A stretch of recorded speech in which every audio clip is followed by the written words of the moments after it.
Best visual effects Dune. All right. That sounds cool. We are live. Oh. Yeah. Sorry, I was so invested. I know, I'm like, Phil's watching, Phil's checking those Oscar nominations and winnings right now, but we are live coming to you from Bad City Comic Professionals, and we know we are going against the Oscars, as we just said, but we hope that you're tuning in anyway. As always, I'm Shannon, aka Small Press Shan, and I am here with my buddy and co-host, Wednesday Phil. How's it going, Phil? How's your week? It's been kind of a crazy week. But I've been watching really bad reality TV. Nice. A show called Love Island. It's British, and it's a bunch of hot people in a villa, and they're trying to fall in love, but it's not really easy with them. That's really great. And also, I'm gonna be quitting my job. Whoa, what? Yeah, I was gonna wait till afterwards, but I was like, you know what, I'm gonna drop it. What? What is going on? Yeah, I'm pretty excited. Did you already tell them? Because if not, like, no. It's on the internet. Yeah, they don't. Honestly, they don't even know what this live stream is. Like, I tell them that I do this every Sunday, and they're like, oh, so it's like, what do you do? And I'm like, well, we sit and talk about comics. And they're like, that's it? I'm like, people want to hear that? Yeah, they're like, oh, do people watch that? And I'm like, yeah, people are interested in it. So they don't even know where to find this. I could send them the link and they still wouldn't watch it. Well, I hope not. No. But also, if they do, that'd be a great way for them to find out if this is the one time that they tuned in. I'm putting my 2 weeks in. So. Well, congratulations. Yes, thank you. Yeah. I'm very excited. We'll have to talk after about what you're going to do. Yeah. The only downside is I may have to retire the Wednesday Phil because I'll be working at night moving forward. No, we'll be Sunday Phil. Yes. Yeah. There's a good chance that I'll have Sundays off, so I'll be here in the shop all day on Sundays. Woohoo! So yeah, I'm gonna have to become Sunday Phil. Sunday now. Phil. We'll it doesn't flow as well as Wednesday Phil, but we'll still call you Wednesday Phil, but we'll be like Wednesday Phil is only here on Sundays for the time being. Yes, just for the time being. Yeah, he'll be back. Yes. Yeah. Well, congratulations, and there is not a lot of new comics this week. This is kind of a small week. You told me that there wasn't a lot to read, and I got here and there was way too much to read. There's not near as much as usual. I was comparing it to the usual piles. Well, you're also a fast reader. That's true. I also yeah, I mean, again, though, we usually have like 40 books, and we had like 25. So, okay, that's fair. Some of them were a little longer. The 2 picks of the week were actually very long, so yes, that's fair information. But we've got some hot new comics. We're going to be talking about them. We're going to go through some new number ones. We're going to go through some picks of the week. So first of all, we are winding down our weekend with Cycles Gladiator. Yeah, this is a Merlot. Never had it, so we'll be trying this for the first time together. And I love that this wine says that its goal is to empower women. I don't know how we're going to do that through wine, but if I don't feel more empowered by the end of the night, I'll be disappointed.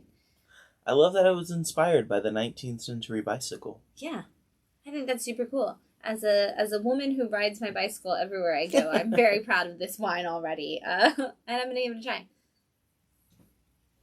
Passion and care from grape to glass. This may be my first Merlot. I think it is your first that we've done on the show, so... What do you think? It's intense. Is it? You find that intense? Yeah. It's that intense flavor that hits real deep. Because I've noticed, too, some wines give me really bad acid reflux when I sip them, and others don't. And that intense flavor, I think, is the acid reflux. Okay. Where, like, it hits real deep, and I'm like, oh, this is going to hurt later. Maybe this is... To me, I'm like, I taste the grape.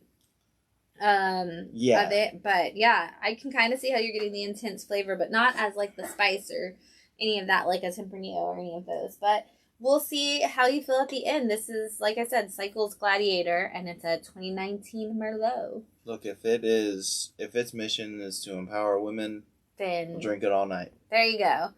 I like that. All right, well, we're gonna jump into some comic books, see what we got going on this week. Let's start with Issue 3 of Bolero from Image Comics.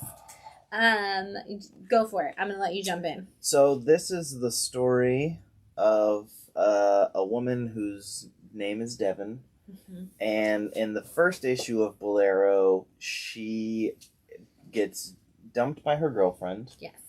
And kind of spirals into some depression, which leads to her meeting a guy who takes her to meet a cat. As one should. If you Yes. break up with someone, you should try to meet a cat. And this cat gives her a key that allows her to jump into 53 different alternate universes. Mm-hmm. And essentially it's just a chance for her to find love. Yeah. Or happiness, or whatever one is looking for.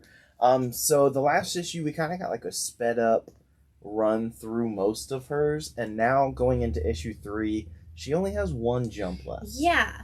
Which, not at all what I was expecting. No, I thought this was going to be the story of each of the jumps. I thought each Yes. issue was going to be at least 1 or 2 jumps. Mm-hmm. Like, I thought maybe between issues we'd have missed like 4 jumps and she'd recap them or something. Because Right. I didn't think it was going to, necessarily go for 53 issues. But even if you divided 53 by 12, you get a couple here and there. Right. I thought we were going to see more of that. But instead, this has kind of become a commentary on happiness and love isn't just this like picture perfect thing. Like, you can't just, I'm gonna choose this world and there's gonna be a world anywhere in the Right. in the multiverse that everybody's just constantly happy and perfect all the time. And it's kind of like learning that lesson that maybe it's the real world moments that are your happy moments. Yes. And so this is the issue where she's jumped to the one before her last jump, and she's dating a guy named Will. And she's very happy, Mm-hmm. and I kind of liked that this was where it stopped to tell this little story, because I love the relationship I between do, her and Will. yes. I love their banter back and forth. It seems like already in issue 3 she's found the happiness she was looking for. Mm-hmm. But then things kind of get out of hand, as you would expect. I have to skip some of these pages because there is nudity in this book. Just every time you go to the cat world for some reason. Yes. Yeah, she's always naked in the cat world. But the really awesome thing about this book is it's taking a turn that I had no idea was coming, and I now see why they've kind of sped through her story, because it's going to open up this world. It's not the only story that we're, Right. essentially, like, it's not just that one, it's not just about this one person jumping through different multiverse realities. It's a story about everybody that person comes into contact with. And there's a nice turn of play in this issue, and I think that, I was like, halfway through, I was like, no, good, she found, like, what she was looking for, maybe, but I'm kind of sad we don't see any more jumps, and then she starts to, like, mess things up, as she always does, which is also a great, just realistic, like, the realism of the way the characters are written is very true, because she's sitting there at one point, and she's like, I am so, everything is good, I'm happy, there's nothing wrong. Like, this, we talk about our problems. We don't have as many problems, but when we do, we talk them out. Everything seems to be going well. And then immediately after having that conversation, she's like, this is why everything is wrong.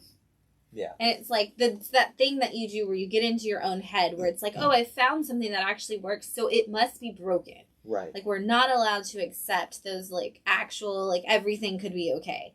And, it's interesting because she gets to that point, and then we see our twist start to unfold, and it's like, interesting way to play this story. Yes. It's been such a fantastic book. Mm-hmm. I mean, I thoroughly enjoy this. I think the art is beautiful.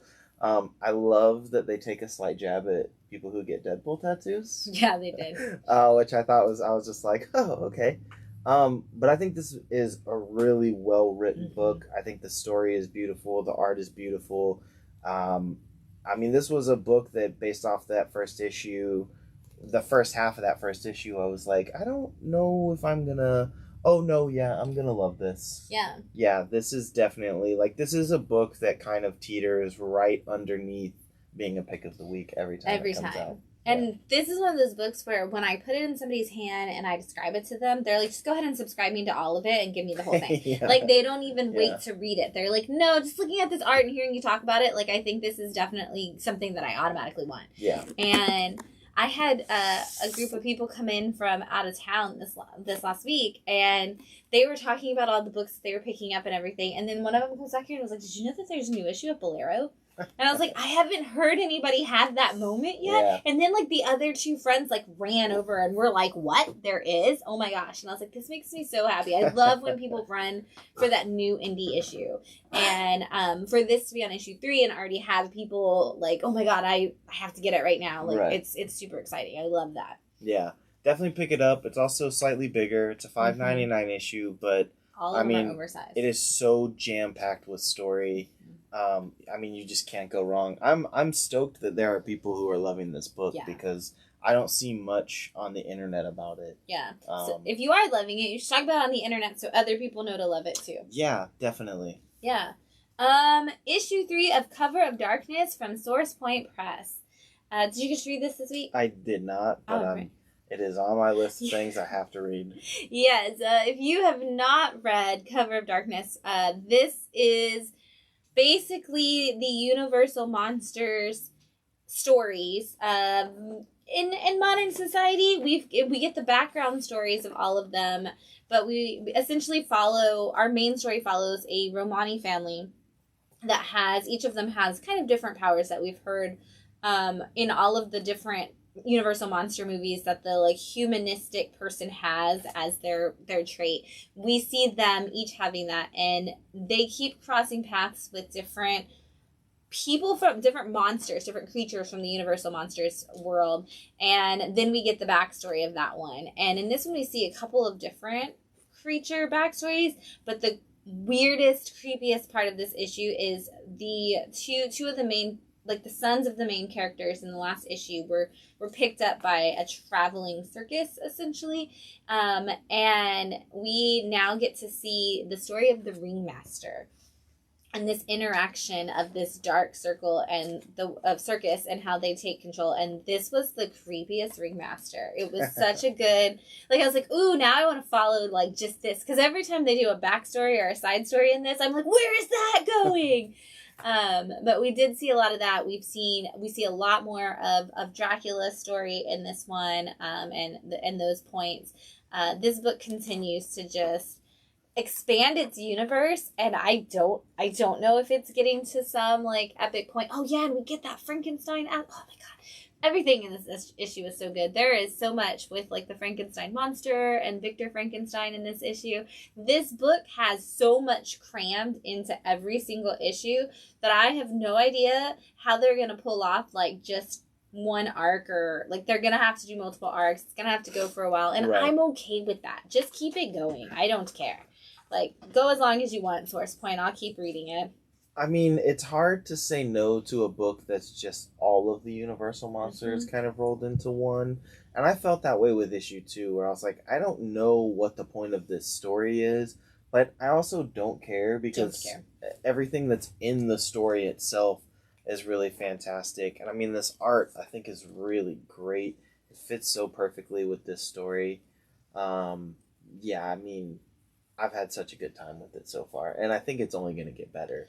It absolutely is. If we talk about, the rule of 3 all the time, and if you're not interested by issue 3, and I think that they were like, hey, we got to put everything into this issue 3, just in case we didn't catch anybody on the last one. And so everybody's story goes in a different direction in this one, and you get a little bit of all of the different pieces of the puzzle. And like I said, I was like, oh yeah, you kind of get a lot more Dracula. And I'm like, wait a second, what happens with Victor Frankenstein and all that? Is so cool. It's great. If you care about Universal Monsters in any capacity at all, this is a book that you're gonna love. And Source Point is just continuing to climb that level of like books that they're putting out, and I think this is another good one.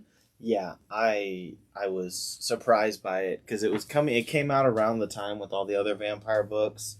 And I was like, oh no, here we go again. But that one blew me away above all the rest. So absolutely. Next up is from Mad Cave. We've got Speed Republic issue 2. Yes. For those that are fans of I was trying to think of a best way to describe this, but it's almost kind of like Speed Racer meets the Hunger Games. Yeah. You know, they live in a world where there's a giant race that is ran by the government, and the winner, if I remember correctly, the winner becomes a part of like the hierarchy of society. They basically, in your Hunger Games analogy, get to like move into the capital and get food and Yes. protection and all of that kind of situation. So we follow. They call him Seb. I think his name is Sebastian. I thought it was Sebastian. Potentially, everyone calls him Seb in this book. But he is our main character, and he is kind of in the first checkpoint of the race, because what happens is as they're going along this race, and all in issue 1 and this issue, they pretty much say that it's a death race. Like, everyone's gonna die while doing this race. But they meet at checkpoints, kind of like the Tour de France. Yeah. Where it's like they stop and they have to, kind of hold off for a bit. But in this, they can do like little side mini quests, and they can pretty much also like steal each other's cars and kill each other. It's like there are no rules except for that you have to except the checkpoints and essentially, and that you have to make it to the end to not die. Yeah, and so in this story, he runs into an old friend who betrays him. Yeah. As one would.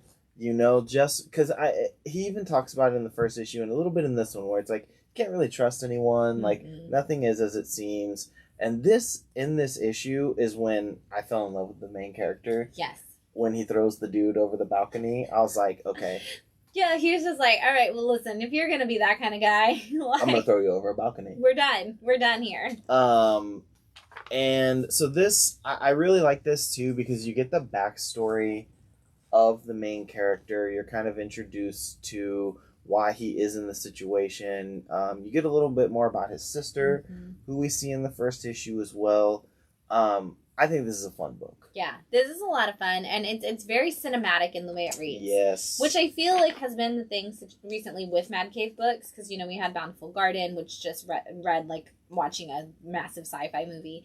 And this is very cinematic. It does have like almost a side-scrolling video game effect to it at the same time, because it's like, oh, we are never going back there. Whatever happened over there, we're not talking about that anymore. We are now moving forward in this way. And it's very Hunger Games meets Speed Racer. It's a death race, kind of literally a death race movie kind of comic. And it's fun because this character is, at this point, we don't know whether or not he's necessarily likable or if we should be necessarily on his side, but he keeps doing things that you're like, okay, like, that's kind of what I think I would do in that situation. So I feel like that's a good thing. And he's got this family, like the family element continues to build this book into more. Like, there's constantly like even the connecting point, like the old friend used to date the sister. Right. And so there's always like these little connecting points along the way where it's like, yes, the world is big and vast, and we're all in this massive, like, battle to the death, but you're still going to come across people who have touched your life along the way, or will, and it's gonna impact how you make your decisions in the moment.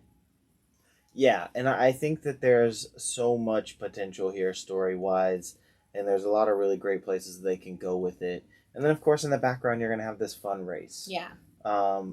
So yeah, I think if this continues to tell a story like it is, this is hopefully going to be one of those that by the end you're like, that was a fantastic series start to finish. Yeah, I was a bit surprised by this one because Mad Cave hasn't always been the best publisher in my eyes, but I do feel like they have started to kind of slowly creep into that point where I'm like, okay, maybe I need to pay attention to more Mad Cave books. Yeah, absolutely. Yeah, so, yeah, this is number 2, and I feel like this one came out... Was this one delayed a little bit? It feels like it was, but I don't know, because, like, sometimes, like, a month is a really long time, and sometimes it's not, but I feel like it might have been more than a month long. It felt that way. Yeah, and since we were talking about Mad Cave, and one of those books that everybody is like, I don't know about Mad Cave, I'm going to bring it up right now. Wolvenheart is out again this week, and... it is one of those books that when you first read Wolvenheart, like when you pick it up to start it, you're like, oh, this is one of those Mad Cave books where I'm like, maybe this isn't like the best the best book ever. And then you start reading it, and it's kind of like Cover of Darkness, where you fall into it, because you do have, this is the epic battle of two opposing, somebody who is trying to destroy the world, and the group of essentially literary characters that are trying to stop it. You've got, at this point, Van Helsing in this world is a bad guy, and he's working with people to he's working with Rasputin specifically to kind of destroy the world. And the world is the good guys are actually being run by Elizabeth Bathory.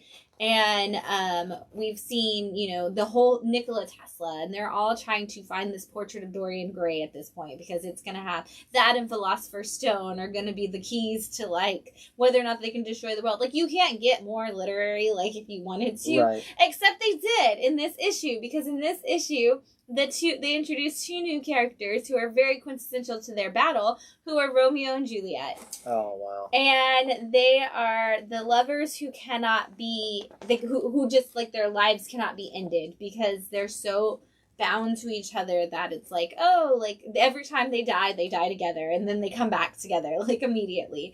And it's this long-running, like, thing that all the people that work with them are like, oh, these people are insufferable, because all it ever is, oh, wouldn't it be fun if we did this together? Like, we're star-crossed lovers, we have to be together at all times. And people are like, oh, like, Joan of Arc's like, I can't with these people. And it's so great. You do have, like, this League of Extraordinary Gentlemen kind of, cast of characters, and they're all trying to stop it. And every time that I'm like, oh man, this is so cheesy, then I get drawn back in, and I'm like, no, it's not, it's so great. It is one of those earlier Mad Cave titles, like when you read volume 1, you're like, okay, like, there's parts here and there that I'm like, I wish they would have fleshed the story out a little bit more. But it's like, now that we've hit into volume 2, they are fleshing it out more. Yeah. And there's a twist and turn in every issue. The characters get deeper. We get more and more story, and more of that, like, world keeps opening up. And so it's like, okay, you realize, like we talked about, like, Mad Cave is kind of elevating where their game is. And so even these older titles are taking them and they're pushing them up a little bit as they get into the later volumes, which I think is super cool, because, again, if you put monsters and stuff and literary characters in your book, you sell me automatically. I feel like have we ever seen a Mad Cave title go 12 issues like this? I don't know. I mean, if you are watching and you know of a Mad Cave book that's had, essentially 2 trades at that point. Yeah. Like, let us know, because I'm curious to see what is the longest running Mad Cave title. And if it's Wolvenheart, I'm going to be really excited, because I love it so much. It gives me hope for Speed Republic. Yes. Knowing that Mad Cave is willing to go this deep, because you don't really see a lot of smaller presses go beyond the 10 issues. Yeah. Or, they'll do, like, the season 1 and 2. They do a lot of those 4 and 5 minis, and then if it works, they add more to it. So, this is... And I don't know if they originally intended for Wolvenheart to be more than, like, the 7 issues, I think it is. That's in the original trade, 6 or 7 issues. Because it's a weird number, so I think it is 7. And I don't know that they thought that it was going to go further than that. And then suddenly it was back, and there's more. So maybe this is their, like, big test to see if people will keep buying when it gets to those longer runs. I'd like to see the numbers from... because they say most people drop off after, like, 2 or 3 issues. And then there's that second wave that drops off after, like, the volume 1. Yeah. So I'd like to see where the numbers are from issue 1 to 12, especially with a smaller press title like that. And because that's not the end. That's 12 issues, and that is nowhere near the end. Wow. So we just opened up, like, we just introduced Romeo and Juliet in this issue. We just kind of started talking about it. So who knows how long that's going, but it could go for a while. Yeah. Next up is Cassidy's Secret issue 3, and this is from Clover Press, another publisher that's new and upcoming that we don't really hear about. And I actually just learned this today, that this is written by the writer of the Black Lightning TV show. Interesting. So that's super cool, which makes a lot of sense with how well done it is. But Cassidy's Secret is about a woman who is a lawyer in a world of superheroes. And she was secretly dating essentially the Superman type character, like the big all-powerful superhero, and somebody kills him. And now they've come to her as of this issue and told her that they need her to represent the murderer. And they don't know her secret relationship. She was essentially like a Lois Lane kind of dating. And they don't know that she has that relationship with him. And as being one of the most high-powered lawyers in the community, they just think that she needs to be this person's representative. And this whole issue is kind of her dealing with the idea of, do I want to represent this person? Is it worth it to represent this person? Like, where is this coming from? And dealing with her own past trauma. This is the first time we kind of see a little bit more about who she is and the story of her and her parents that hasn't really been brought into it. This is definitely one of those books that's had a lot of delays. Clover Press being very, very small. The only other thing I think I even know of from Clover Press is that they're doing the Great Gatsby adaptation. That's right. Which is gorgeous and has these beautiful foil covers. But isn't that one been delayed too? That one has been delayed too. So I think that they've been hit with their paper delays, which is such a shame because this is a really great story. And now that it's opened up with this background in issue 3 and the whole idea of like, do I take the case and, representing the bad guy, like when you want to do the right thing, like, and how that works, like, and just the relationship that she's going to have to build with this character if she does take this job, makes for a really, really interesting story. Like, honestly, this is kind of how I hope the She-Hulk show plays out. Really? Just kind of like this law drama and like superhero mashup kind of thing, because you get a lot of that, and I hope that I hope this series continues because this has been really good for these first 3 issues, and I hope that they get their paper shortage issues on track so that they're able to keep putting this out. I like the color palettes for sure. That's a lot of wonderful colors. Also, I like this kind of Sweet Tooth-esque cover. Yeah, which is really important to the story in the end. I was confused, but sweet. Yeah. I mean, I do like the concept of it. It's definitely that She-Hulk vibe. Mm-hmm. I do want to read that one, but that'll be one for sure that I trade wait. I don't know if they I don't know trades, if they'll have trades, but if not, then I'll sit down with all the single issues. Yeah, that is the thing with the smaller presses. You never know if they're actually going to be a publisher that creates a trade or not. And so, and with them, a lot of times you need to kind of support them along the way to see if they'll get to a trade. And we do have issues 1 and 2 of Cassidy's Secret. So if you're into She-Hulk and you're into that kind of concept, like, I think that's going to be, that lawyer for superheroes is going to be a great one to kind of come in and jump on. Next up from Scout Comics is Ranger Stranger issue 2. Yes. Ranger Stranger is an anthology issue, so if you missed issue 1, it doesn't really matter. And it wouldn't matter even if it wasn't, because you just should read Ranger Stranger for the ridiculousness. Go ahead, Phil. Yes. Also, if you did not read the first issue, I think you should go back and read the first issue. But it seems... So this was originally a webcomic. Mm-hmm. And what they're kind of doing here is compiling a bunch of those into these issues. So I don't think this is actually new material. No, not yet. But this, I mean, it's so funny. All of these little vignettes are just so great. They're so ridiculous. They're kind of dark and twisted. It's yes. To say the least, yeah. But he is such a fantastic character. He's hilarious. He kind of reminds me of like the drunk, twisted brother of the narrator from Dead Dog's Bite. Yeah. Or like this is his like weird backwoods cousin. To me, it is if Saturday Night Live wasn't filtered, this is what Deep Thoughts by Jack Handey would have been. Yes. Like this is your Deep Thoughts by Jack Handey and without a filter on it. I want to show my favorite one, but I can't because there's nudity. It's got male anatomy that's inappropriate for this live stream. But there's one where he decides to do a makeshift zip line. Oh, yeah.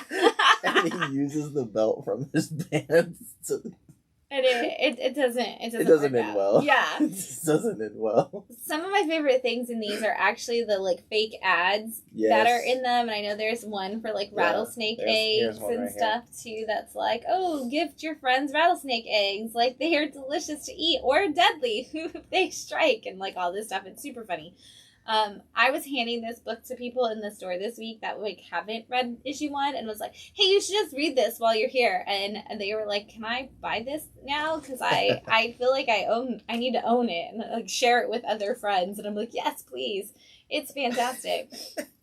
This little vignette, he's telling about the woodpecker and like the purpose of their beak, and it's just to make a glory hole for itself. It's so stupid. It's so ridiculous. The cover of the book is actually, that's the shot that they've cut out at the Scout headquarters. Is it? And you've got Ranger Stranger that you have to high five to use the bathroom. So when you're on the way to the bathrooms in the Scout headquarters, they have this giant thing of Ranger Stranger being carried away by a Sasquatch, and his hand is out like it is in the picture, so you have to like run and high five like Ranger Stranger on your way to the bathroom. That is fantastic. Yeah, I think it's that image. It's one of those where he's hanging. I'm sure there's been many a times where he has been kidnapped, but I think it's that one. I need all the Ranger Stranger merch. There is Ranger Stranger merch. I sent you a picture of one of the t-shirts, and it says I, and it has the Ranger Stranger guy, and then it says nature. And so and then there's a whole website. There are two things. Okay. One, there is a website where you can see a live view of the national park that Ranger Stranger works at. And then there is on the Scout website, there is Ranger Stranger merch, and you can get t-shirts and all kinds of stuff for Ranger Stranger that are just absolutely amazing, and you definitely need to get them. This one's super fucked up because he's talking about rabbits and how they fornicate and how, like, rabbits can have more babies shortly after they're born. I think he says, like, 2 months, which I don't know if that's true or not. But then he's, like, talking, and as he's talking, more rabbits are appearing, and then you see him putting golf shoes on that have, like, the sharp spikes on the bottom. And the girl's like, are you playing golf? And he's like, nope. It's very dark and twisted. It's very dark and twisted. But in a really wonderful way. And you're always surprised by what the next vignette says. Because whatever you think is like, oh, that's as far as they're going to push it, then the next vignette is like, nope, we're still going. They definitely push it pretty far. They do. Points where I'm kind of, at times, I'm shocked that they went there. Mm-hmm. But that's also kind of my humor, like, growing up in the South Park era, like, yeah, I like that kind of dark, weird humor. And it's kind of nice in between all these stories. Because, I mean, there's some books that we read this week where it's kind of, I don't want to say heavy, but where it's like, it's more serious. Yeah. And then, I can take a break and read this. It's a nice palate cleanser. Yeah, absolutely. And it's vignettes, so you don't have to sit there and read it all at one time. No, set it by your toilet. That's a perfect place for it. Don't even bag and board it. Or buy 2 copies and bag and board the other one. But yeah, you definitely pick it up. Speaking of palette cleansers. Oh, there you go. Trash and Cannit from Source Point Kids. Yes. This is Source Point Press's kids line. It's just called Source Point Press still, but it's got the cute little star instead of the other logo. And this is the story. This is issue 3. And this is the story of 2 detectives that are trash cans, who have been assigned a job that is just to keep them out of the way, and they are now working with the Gumball, who is the gumshoe detective, who is the son of the mayor, I believe.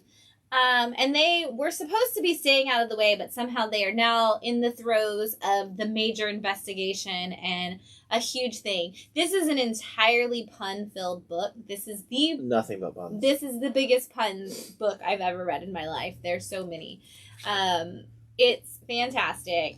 They are fighting like donuts and stuff, I think, in this issue. Yeah. And the whole thing that they're supposed to stop is an explosion of chemicals, but the chemicals are actually just like, it's like glucose and stuff. It's a whole bunch of like sugar that would come out, and they're like, that doesn't actually sound that deadly. And it's like, well, it is. And they're helping these 2 little kids. They're supposed to be babysitting these 2 little kids who are now on all of the adventures with them. And they're like, is this something that we should be doing? And they're like, absolutely not, kids. But here we go. This is definitely one of the more fun kids' books that's out right now. And if you want your kid to get a head start on being good at puns their whole life, this is the best book. This is the best book. And if you're a dad and you need a book to read to your kids that's filled with dad jokes, yes, this is going to up your dad joke game, because this is the book filled with all of the dad jokes you could possibly imagine. Yeah, I think this is one where you and your kid both will enjoy this book. Like, you will be just as entertained as your kid will. Yeah, it's like watching Shrek, honestly. Yeah. Like, it's like one of those kind of things where it's like, oh, this is filled with ridiculous puns, but I also love every single one of the jokes. Like, in the first issue, they're fighting French fries. Yes. And they have all of these great potato puns. Yes, great potato puns. Oh my gosh. John Justice just said, Jad Dokes. Yes, this is a book for you, John Justice, the dad and the dad of it all, and the puns. I feel like you would love. It's also one that you could take to your classroom, because it's completely good for kids. So, yeah, this is a great book. If you haven't read it, kid or adult, like, pick it up because you're gonna love it. This could also be a good gateway into like the kind of cheesy detective stories. Absolutely, and I love that their tagline is that they're the disposable heroes because they're trash and Cannit. Mm-hmm. So, you know, if you needed an example of it's a pun. It's funny from the cover. Yes. Nine Stones issue 8. Once again, a very, this is a Behemoth issue. That is my other news that I need to make sure that we don't forget to talk about. Yes. But Nine Stones is the story of a boy whose dad is in charge of the biggest, like, crime family. He's a drug dealer. He's involved in all of that, and he tries to drop his son into it all, and the son ends up falling in love with the person that's supposed to be his partner, and they're eventually, like, attacked. There is all kinds of violence towards the son and the boyfriend that's brought on by the dad, and we've gone through this story, and we've seen the son get arrested and go through this, like, mental recovery, essentially. And they think that it's going well, and this issue we find out that it didn't. And I've continuously thought that we were getting to the end of this story, and every time we get to the end of the issue, they find a way to open it up to be a completely other story. And so with this one, he's essentially, like, seeking revenge for all the things that have been done to him and all the things that he's been forced to do. And he gets to the end and he finds out that, like, that everything he thinks he knows is not necessarily true. And it always happens. Opens it up entirely again, and this is after some crazy, torturous scenes. This book is not...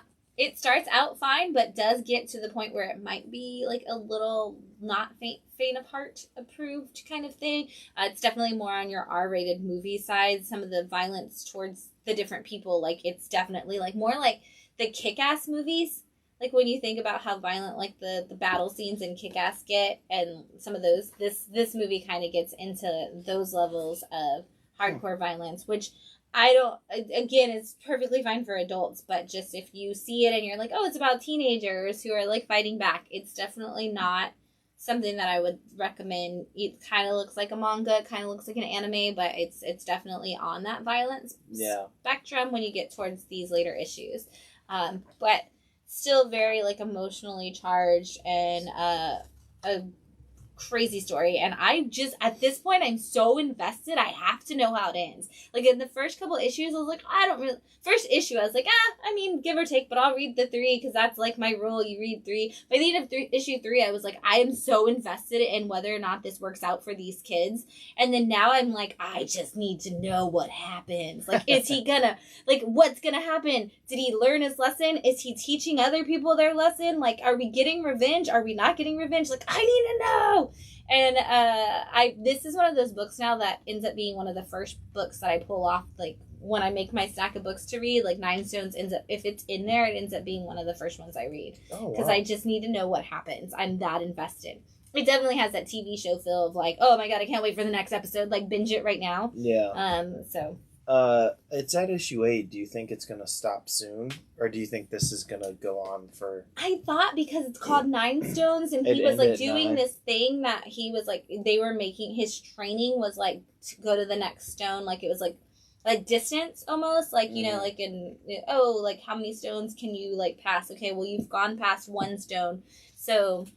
Like, we've established that in this therapy session. So I thought it was going to be 9 issues, and it was just going to be him going through the 9 stones. But he's past that now, and we're still going. So I don't know if we're going to go to 9 issues, or if we're going to end up going to, like, 12, a full 12. But we'll see. I'm going to... Maybe it'll be like a Dragon Ball Z thing, where he can get the 9 stones multiple times. I don't know the point of the 9 stones. Yeah. I don't know that it matters. So I think that was just part of, I thought that was going to be the like point of the story. And now I think that it had like, it didn't start out that way. Like the 9 stones had nothing to do with the story. And then midway through, we got to the point where they actually like referenced the 9 stones. So I was like, oh, that's the point of the story. And now I'm like, this has nothing to do with the story again. So I don't know that the title needed to be it. Next up, we have issue 4 of 5 of volume 2 of Hotell from AWA Upshot. Issue 1 of Hotell was very much an anthology in that like Ice Cream Man kind of style where everybody who went to this hotel had these existential crises or just terrible things happen to them. And volume 2 has started with us kind of getting to know the guy that runs the hotel, and now while all the stories have always kind of Pulp Fiction style connected, volume 2 has actually found an overarching story to the whole thing. And so we see a conversation and we get that like narration essentially from the hotel manager. And then by the end of this issue, we're actually seeing just like the whole thing have an overall story that isn't necessarily connected to the weird things that happen. And that's the first time that we've seen something not just weird be the ending. Like everything's kind of been like, oh, and now this person went crazy and they killed everybody in their hotel room, or now this person went crazy and they live in the woods, or this person has like dug a hole into the wall. But also this issue was super like heartstrings pulled, because this particular one is the story of a guy whose dog, like he got a dog when he was a kid, like after his parent, like one of his parents died or they got a divorce or something, but he gets a dog, and then it shows him grow up with this dog, even like proposing to his girlfriend with like a "will you marry me" sign on the dog, like the dog's a part of the proposal, right? And then it gets to like, that's all like montaged essentially, and it gets to the now, and the dog is old and dying. And the guy's like, I'm going to take him to this place where they're going to do the treatment that they say like is experimental, but it's going to work to save him. And he ends up having to stop at the possessed hotel essentially to stay with his dog. And it's like the whole thing is he's like, everybody keeps telling him like, maybe your dog is trying to tell you like, let him go. Yeah. And so all these situations we see where people are having these existential crises, this one is essentially for this guy who's dealing with the loss of like this pet dying. And I'm sitting there like reading this with Pumpkin, if you don't know Pumpkin the shop cat, and I'm like, let the man do whatever he wants to for his dog. Like, it's okay if the dog is old and dying and he wants to go wherever he wants to go. Like, there's nothing bad better happened to this man at this hotel because like this dog. It's a super like emotional like roller coaster of that issue, and then you still have like that hotel story like layered on top of it. And so this was really well written for this particular issue. The whole series has been good, but John Lees did a great job with this particular issue of just kind of getting you to like almost forget about the weirdness of the hotel, right? Because you're just emotionally invested in whether or not this guy can like protect his best friend. Yeah, this has always been the book that like everyone talks about when it comes to AWA. Mm-hmm. Like, everyone I know on Instagram is like, oh, you have to read Hotell, so... Makes sense. Yeah. And then, speaking of AWA, Upshot is The Fourth Man. This is issue 3, I believe. Yeah, 3. And this is the story of 4 dudes who were murdered.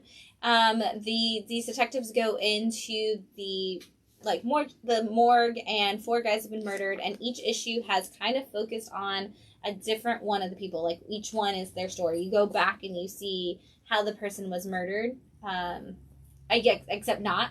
You don't see the actual, like, you see the build up to the murder, essentially. And you're working with the detectives as while they're, like, figuring it out, and you're seeing the story, and you're also hearing the detectives talk about it, and I like it because we're kind of figuring it out with the detectives. Mm-hmm. And in this one, we finally start to see the detectives do some detective work towards it. So we're getting a little bit more clues, which I was kind of nervous about because it is an AWA book. So it's like, oh, issue 3 of 4. And I'm like, how are you going to solve the mystery within those 4 issues if we've only just heard the backstories? Right. And so now they've started, after issue 1 and 2 and hearing the stories, they've kind of figured out on issue 3, like, oh, maybe we should look into this. So now in between the backstory, we're seeing them look into the thing. And so we're getting a little bit more clues, but we're also still seeing the backstory of the 3rd dead person. And it's super interesting way to tell the story and see how it unfolds. And I'm kind of just want to see if this is going to be one of those AWA books that we actually get an ending, or if it's going to be one that leaves us like, okay, well, guess what? Now you have to wait for volume 2. Which won't be that far away because AWA is really quick on their turnarounds. Right. So, based on the first 3, you think it is going to wrap up, or no? I have no. They're too far from. Yeah, there's no. I mean, maybe we could figure out who was the murderer by the end of the next issue, but I also don't know if I 100% believe that we will. Right. I think that there's definitely room to do both. Okay. So. Yeah, this is one of those where I was like, it's a murder mystery. So I'm gonna wait because I feel like usually with murder mysteries, even with Human Target, yeah, like I stopped. I did too. At issue like 3 or 4, but I also did that with Rorschach. And then when I went back and read the series in its entirety, I was like, I'm so glad I waited for this. And I think that's now my rule with Tom King. Like, I'll still buy the single issues. Oh yeah, but you need to read Tom King in like a chunk. I agree. Yeah. So that's kind of now my thing with whodunits. And I've heard great things about the 4th Man. So, it's so good. And they started with a wacky, whaley, floaty arm guy on their cover, so... Which is a huge selling point. Yeah, I figured. Yep. Yeah. Weird thing, but this is what a lot of the companies are doing this when their books get delayed. Issues 2 and 3 of Until My Knuckles Bleed from Behemoth both dropped this week. Instead of making us wait for it, since issue 2 was a little delayed, we got both at the same time. This is the story. I love that they have the same back cover. Yeah. This is the story of a guy who he was a part of a superhero group essentially, but he's since retired and now he's working as a bouncer at a strip club, and he's just kind of trying to figure out what his life's going to be. And in issue 2, this is really hard because they're both here at the same time. In issue 2, we see him, go in and say like, hey, I'd like to have more responsibility. Like maybe I could be a manager of the club. Maybe I could own a club. And they're like, you have too much of a temper. Like you don't like when the guys are mean to the girls. You don't like when they ask for too much. Like you're too invested in these people's lives. Like you can't do it. And then he wakes up the next day and gets a phone call that says the club has been closed down and no information. That the people who own it have just decided that they're closing it. And he's not allowed to ask any questions. And then immediately afterwards, all of the numbers of everybody he knows are just gone. And nobody's there. So he's decided he's going to figure out what it is. And he kind of calls on some allies and some previous enemies until he can go into battle and figure out how to stop it. And we get all of that in these 3 issues. The whole thing. Issues 1 through 3. That's the end. It ends at 3? It ends at 3. Why? I don't know. It could turn into more. They could, build this universe. Like, the universe is open enough that they could do more. This could be just this one guy's story within that universe. Because they do introduce some other characters. And then they kind of have backups at the end of issue 2 and issue 3 that are there, like, oh, these are those other characters, and their stories kind of just start in these backups. So it makes me think that this is going to be a universe that Behemoth might build, but we're going to talk about some news in the news, the new comic news of the week, that may also have an impact on why things at Behemoth are having some changes. So we'll see. I'm curious to see if, what are they? Matt says, why aren't the gutters black? Are the gutters white on it? Yeah. This book definitely could have benefited from black gutters. This is, especially with how big the gutters are on it, it definitely needed black gutters, and the action is so dark. So a black gutter would have really popped on this story for sure. And I think Behemoth being a newer publisher might not have tried that yet, or it might be more expensive and small presses can't afford that. I don't know. It's a good question. I don't know if it's more. I mean, I assume putting ink on white paper to make it black is probably way more expensive for a small press. You're already printing in color. It's one price to print in color. Sure. All right. In publishing. There you go. So you can now read this whole story. The whole story. We've got issues 1 through 3. Wow. Yeah. Okay. And you need to, because I know you were kind of like, ooh, I kind of like that was like one of your enjoyed picks the first of the week, issue. I think, I on did. issue 1. So I'm curious to see what you think of the whole thing. I was intimidated by the 2 issues in 1 week. Yeah. Well, it has a lot of fight scenes in both that are silent. So you could probably, like, after the stream, like read both and, like, burn through it. Okay. Mm-hmm. I almost told you that when you were like, I'm probably not going to get to it. I almost was like, you could probably get to it and be fine. No. We've got some endings this week. Maniac of New York, The Bronx is Burning, issue 4 from Aftershock. That was a really long title, but in case you missed it, it's Maniac of New York, The Bronx is Burning. This is volume 2 of Maniac of New York, and this is the wrap-up of this particular issue, or season, volume. This is the wrap-up of this volume. That is the word I am looking for, or as Matt said, the arc of this particular scene. This is... They did say, when we were talking to them during the retailer conference, they were like, oh, Maniac of New York, now we're in the Bronx. And they were like, and there's still a ton more boroughs to go. So who knows if this, where we'll see an end or a beginning of this. I will say, if you are reading this, you're going to need to be a Friday the 13th fan to kind of tell me where this is going from here. Because this is, you kind of have to have that willing suspension of disbelief with your bad guys, like you do have with Michael Myers and Freddy and Jason and all of those guys, because this one feels like we could be coming to an end. So, or he goes to Boston. Maybe, who knows where he's going.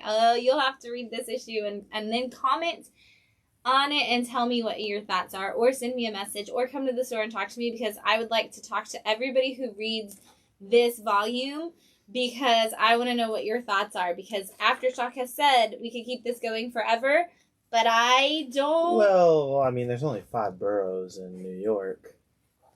Yes, have you ever seen Matt's tweet where he tried to name them, and he just ended up naming the gargoyles from Gargoyles? Are they named after... Yeah, did you not know that the gargoyles on Gargoyles are named after the boroughs of New York? That's how they picked all their names. Phil, name the 5 boroughs. I can't. Manhattan. Staten Island. Ooh, that's the one we missed. That one. Yeah. The Bronx, obviously. Mm-hmm. Oh, gosh. That's all I can think of off the top of my head. Brooklyn. Oh, Brooklyn. And I was like, yeah. Yeah, I don't know the other one. I was like, now I can't think of it because I can't remember which ones you just named. Staten Island, Manhattan, Brooklyn, the Bronx. What is the 5th one? Why are we always bad at this? Is Harlem one of them? Goliath. See, and now we're back to the gargoyle names. Demona is what Matt said last time for Staten Island. So, Queens. Thanks, you, BJ. I forgot. I can't believe I forgot that. One of my friend names her dogs after the boroughs of New York, and there is a Queenie, and I can't believe I forgot that. Yes, I feel terrible now. Sorry, Queenie. You didn't get Staten Island. Yeah, you got Staten Island. I did not catch that one at all last time. I only know about Staten Island because of a podcast called Tell 'em Steve Dave, which has Brian Quinn from the Impractical Jokers, and he like everyone shits on how crappy Staten Island is, and he's like, it's the best of the 5 boroughs, and everyone's like, it's the trash heap of the 5 boroughs. Aw, poor Staten Island.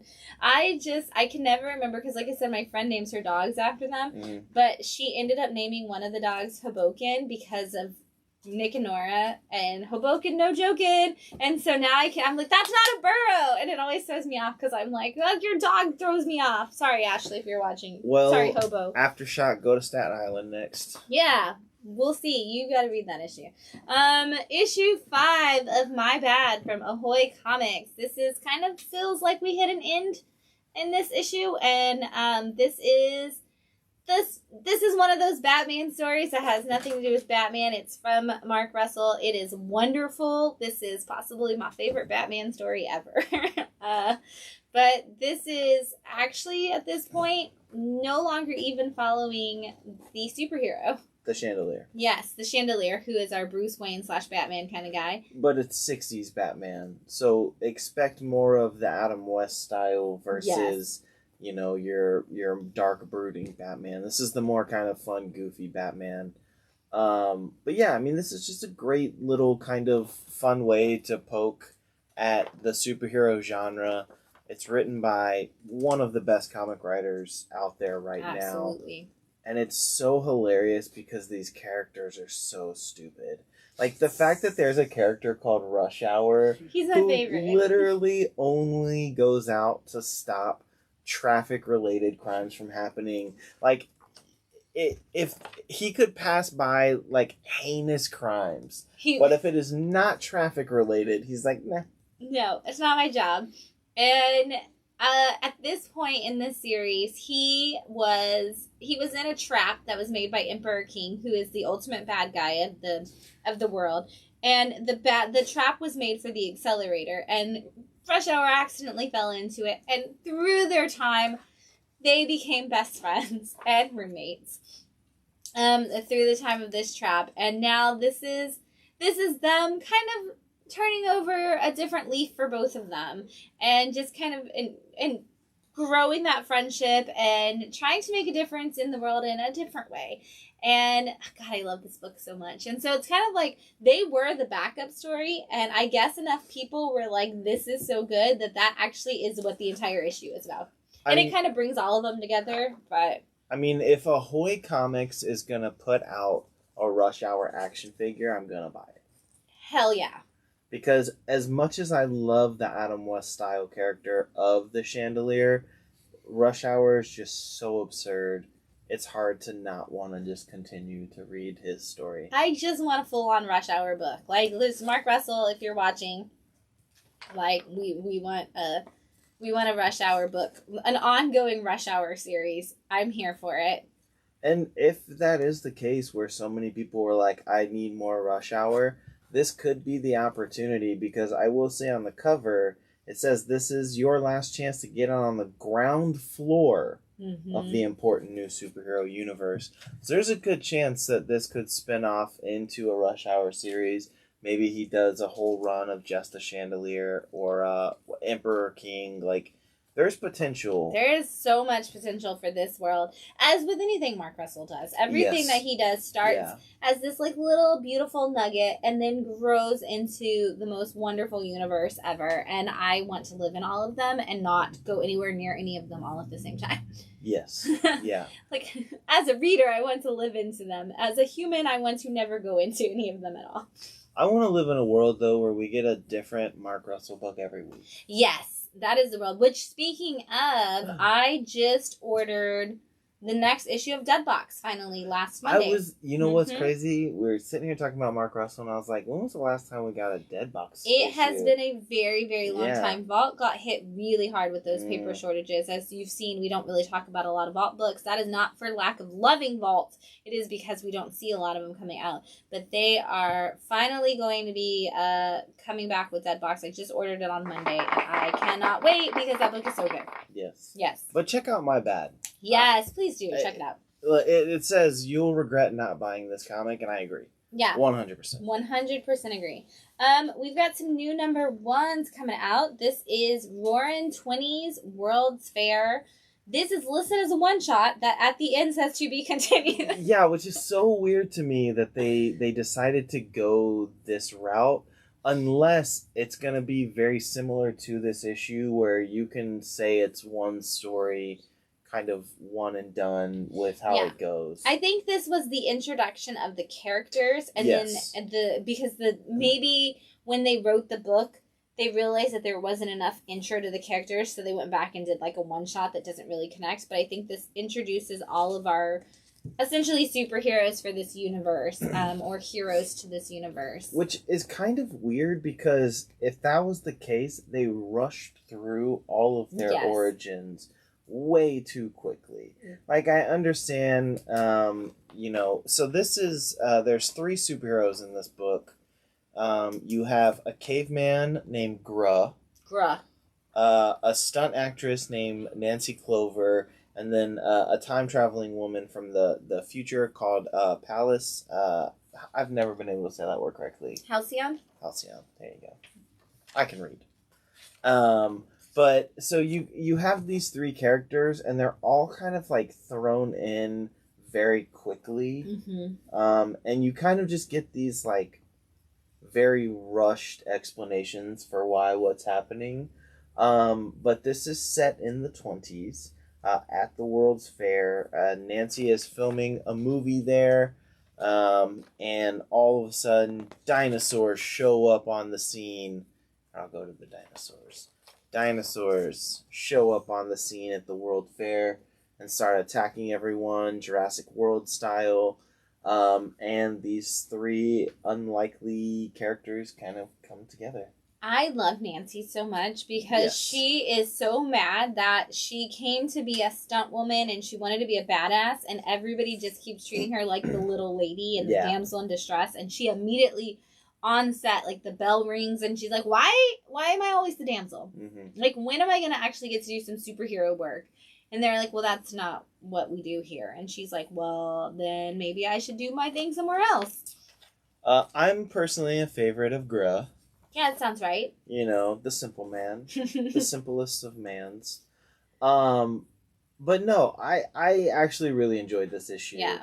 I was a little thrown off by it being called a one-shot, but I do like the art, and I'm kind of thrilled if we're going to get more of kind of like an Avengers-style team. Yeah. Because there's a little bit of like time travel in here, and there's talks of like, maybe having to travel 2 other times as a team.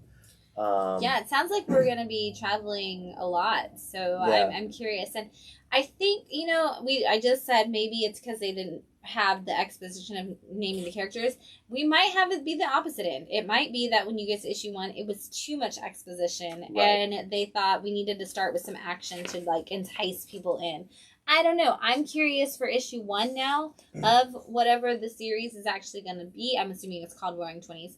I think it is. I think I've already ordered it. Oh, okay. But I'm curious to see where this goes, and I hope that it's the same creative team because I really like the way this issue played out. Yeah, I think I'd be more intrigued if it was different titles for each one shot, and they were the title of the time period they're in. And even too, give me different artists. Ooh. Like, if you're gonna do a one-shot style across the board, and you're not necessarily gonna jump into an ongoing, then that would be kind of cool. Give me like this weird anthology style, one and done. Yeah. Like, hey, in the remember that time in the the distant future when we were battling reptilians or something. Right. And then you get all the different styles. Yeah. That would be interesting too. Yeah. I thought this was a fun one shot. And these characters are great. I mean, we've just scratched the surface on all 3 of them. You get the most with Nancy just because it's kind of set in her time period. Yeah. But yeah, I think it's going to be a lot of fun. Absolutely. Dark Horse brings us issue 1 of Count Crowley. What is the subtitle? Amateur Midnight Monster Hunter.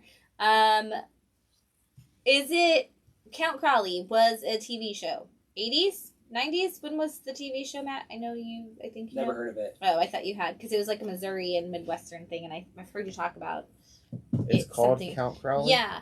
But it's supposed to be like an amateur, like he's like one of those like Tales from the Crypt kind of TV show kind of situations, but it doesn't actually have, like, the guy is so it starts with that Tales from the Crypt moment, like where he actually has the like introduction of like, oh, today we're going to be talking about this, like, in, you know, with werewolves and this and that were to happen, like this is where we would go, and it opens up with that, and then we jump into our story, which is actually of a girl who is supposed to be a werewolf hunter, and she's going through all of this stuff with her family. I don't see a TV show. No, they had a little video, but I think that was like a fake video that they did. Yeah, I know it's like, well, the comic is about a TV show, like the comic. Oh, it's set in the 80s. The TV show is set in the 80s. Yeah, I was like, because the comic is about a TV show. But I didn't know this was David Desmalchian. Yeah. Holy shit, Polka Dot Man. Yeah, the comic is about... The guy who wrote... No, the guy who played Polka Dot Man in the new Suicide Squad movie. That's is that actually him? Wrote this. Yeah, David Desmalchian. That's awesome. See, I knew there was... I don't know. We're going to have to look into it. Yeah, now we have to really look into it. I know, there's a lot to unpack here, because there is an actual, like, they did a little, like, teaser video, but, yeah, it's set in an 80s TV show that's supposed to be, like, Tales from the Crypt. That's why I was like, I don't know if it was actually, like, a real show or not in the 80s, but it was actually supposed to, like, feel like it is. I just want to make sure I didn't just say his name. Right, you're like, now I have to look this up and make sure. Here, I'll hold this up while you look that up. Yeah, it's him. It's actually him? Oh my god, that's so crazy. Interesting. Well, there you go. Yeah. We just learned a whole bunch about this book all on live stream together, guys. He's a fantastic actor too, and I'm almost even more thrilled. I skipped this one because I wasn't sure, but now that I know it's his book. And also because you liking that like Tales from the Crypt kind of TV show stuff, and then that like cheesy like 80s like horror. But it is, and then it does, when you go into the story, it's like this girl who is learning to be a werewolf, a monster hunter from like an older man, and kind of like in a Buffy kind of situation, except she's going to AA meetings and she's like the monster hunter, and she's not necessarily very good at what she does, but it's super, she's like still learning, and they're like, you're never going to get this. Like, this isn't a job for you. But it does go back to like the like intro and exit is done by like the TV show in the same way like Tales from the Crypt is. It's set. What you got? He's still reading. Sorry. No, just ignore me. It says this is the second series? Yeah, that's why I was like, I feel like it's been something before. So I'm going to... Weird. Yeah. I've never heard of this before, but it looks interesting. And they said, like, he's back, and that's why I was like, was it a real, like, show? Was it a real book? It returns for a second series. Yeah. Weird. So, all kinds of exciting things that we are learning today about Count Crowley. But, yeah, it looks like it was Count Crowley, Reluctant Midnight Monster Hunter was the first series. So... From Dark Horse. She was reluctant in the first one? I don't know it's the same person, because this is also a series where, like, you know, you have, it is set up like it's a Tales from the Crypt kind of story, so I don't know if, like, any of that even actually connects. Okay. So, yeah, now I'm like, ooh, I've gotta do more research, because it's definitely something that's been super, it was a fun read. Like, it definitely felt like I was watching a TV show where they're, like, highlighting a horror story, like, in the middle of it. So that was super cool. But, yeah, I love it. And the little video they showed us was hilarious. That's why I was like, was it a TV show? Because that's awesome. There it is. Count Crowley. Interesting. Yeah. So, but... Oh, yeah, there's that awesome... See, there is an actual... I have to show you this YouTube video. I saw the YouTube video, yeah. And I think it's him. Is it? It looks like him. It looks like it may be a video of him. I feel like that's because that's why I was like, oh, maybe it's. That's why I think I thought it was a real show, because they were like, well, look who we actually got to do it, and so that's why I thought it was a real show. But it's supposed to be a show that comes out of the Midwest, like it's only on air in like Missouri and parts of Illinois, kind of thing. So that's why I was like, was it a real show? Because they're very specific, but apparently not, and it had an actor. So you know, there you go. That's why now it all makes sense, because an actor wrote it. and they made it look like one of those old cheesy shows, and you have to read it for sure now. Okay. Because you'll love it. I'll put it in my reading pile most definitely. Yeah. Demon Days, Blood Feud. This is the next installment in the Peach Momoko Demon Days story, and this might be the last one, I believe. Of Demon Days? Or of the arc? Of the arc or of Demon Days. It has a question mark at the end. Did it continue the Mariko arc? It does. Okay. You said it was in the next installment. It was like, new series! No, next issue. No, we're still we're wrapping that up. Yeah. We're all waiting to move on. Yeah. Well, we are wrapping up that story. I don't know if we're going to get another story from Peach Momoko in the Demon Days world. But this is the wrap-up of how all of that came together and connected. We see it all play out. We see what the point of it all was. And kind of get to see where everybody stands at the end. So it does feel like it's completely wrapped up, but it does give us a question mark at the end of like, is this the end of Demon Days, or is it just the end of this story? And so, but this is the, first and only, I believe, still, Peach Momoko interior art book. Yes. And this is Peach on everything. Everything, which is, it's just absolutely great. If you haven't read it yet, each book was a one-shot that focused on a different thing, but all of the one-shots connect, kind of like Phil was saying he hopes Roaring Twenties does. It was all one-shots that connected to tell one story. And now we've kind of wrapped up, and that's kind of the only way to do a quarterly book, I guess. Like it's, or a more than quarterly at this point, but a quarterly feeling book. It's an easy way to do it because you can just make each one their own title and their own moment, and so it's not like, oh, what happened to that series that I forgot about. It kind of feels like it's a new one thing each time. Yeah, I only read the first issue because of the character in the first issue, and I have yet to read any of the other ones. That makes sense. I remember when that came out and you were like, ooh, I'm here for this. I was like, a whole series about about Psylocke, and then it wasn't. That's okay. I would like to read it when it's collected. Like, I know Marvel doesn't do absolutes all that often, but if there was ever a time to do an absolute, or like when they released, oh my god, Silver Surfer Black. Yeah, when they did the Treasury Edition. The Treasury Edition.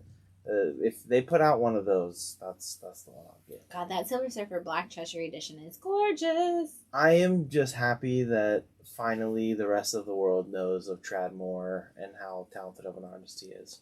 Sure. If you don't, you should go back and find Silver Surfer Black. Good luck. Godspeed. It's hard to find. Yes. But you should. You can come to my apartment and read Nigel's copy. I love how you just volunteer your roommate's copy of a book. Next up is Child of the Amazons Wonder Girl #1 from Joelle Jones. This is, everybody was nervous that Wonder Girl, like Yada Flor, wasn't going to have her own title anymore. It's actually moved to this as a part of the Child of the Amazons, and this is the next piece of that. So if you were reading Wonder Girl and you didn't go into Child of the Amazons, this is actually probably the one that does the best job of going, hey, this is what was happening in my series, and this is what just happened in Child of the Amazons, and now let's bring it together. Mm-hmm. This is kind of the best connecting point, and I think that's because so many people were reading Yada Flor who weren't picking up any of the other titles necessarily. But this is the story of Yada going from, fighting with the Olympian gods to meeting her tribe of people from Brazil, her Amazonian tribe, to being the champion fighting in this the battle, the trial of the Amazons. And because we saw Cassie as a part of her story, we also do see a little bit of Cassie's Wonder Girl in this story too, because this is kind of now a little bit of the Wonder Girl story, like whether that's Cassie or Yada. Kind of, it's told by Yada, but you do see like a couple, like every 7 pages, Cassie gets like an interruption and like kind of tells you what she's working on, because she is investigating the murder that is happening that happened on the island of Themyscira during this championship battle.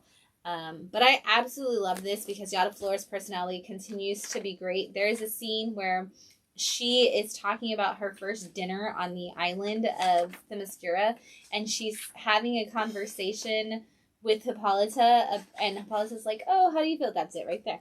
About the food, and Yada is like, this chicken is great, like with her mouth full and everything, and Hippolyta's like, what was that? And she tries to say it in some kind of proper term, and she can't, and her facial expressions are just 100% perfect. Like, she's just got the best, like, I have no idea what I'm doing, I'm not a fancy person, and now I'm talking to a queen, and I don't know what I'm supposed to be doing. And they're like, Yada, just be yourself, like, it's fine. Yeah. It's really great. I love that through this we're getting to learn more about her tribe. We're seeing that there was that kind of probably that issue of Wonder Girl that they skipped because of the paper shortage and the delays. They shortened it by one issue, and they kind of combined issue 7 and 8 into one issue. And I think we got what all would have been in 7 kind of as like a montage in this, because she talks about her time with her group of Amazons and what she learned about them and all the things that she did through them. And so I think that was kind of like, hey, we know we didn't give you all that issue, so here's a couple extra pages at the beginning of this where we're going to tell you how that worked. Right. It's gorgeous. I love this book. I love the Trial of the Amazons. This event has been fantastic, and this is a Dakal cover. Yeah, this Dakal cover is really great. And I was sitting here, and I'm not even going to attempt or do a Google search, but there was an actress that came to my mind to play Yara Flor based on that cover, and now I can't remember who that actress is. Well, there you go. But I want a Yara Flor movie. I want Yara Flor everything. I want Joelle Jones to write Yara Flor until she can't write comics anymore. Yeah. Forever and ever. Uh-huh. Yeah, I think that's a great idea. Broken Souls Ballad from Black Caravan is back. This is issue 1. It's a whole new arc for this story. It's Hell is for Kids. Hell is for Kids.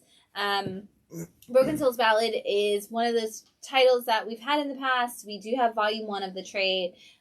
This is kind of the story of kids who were turned into monsters and are now lashing out at the adults who experimented on them. A little bit werewolfy, a little bit just monster in general, but these are the stories of that. And now the kids are kind of out on their own, away from the people who affected them, and it's not going well for anybody.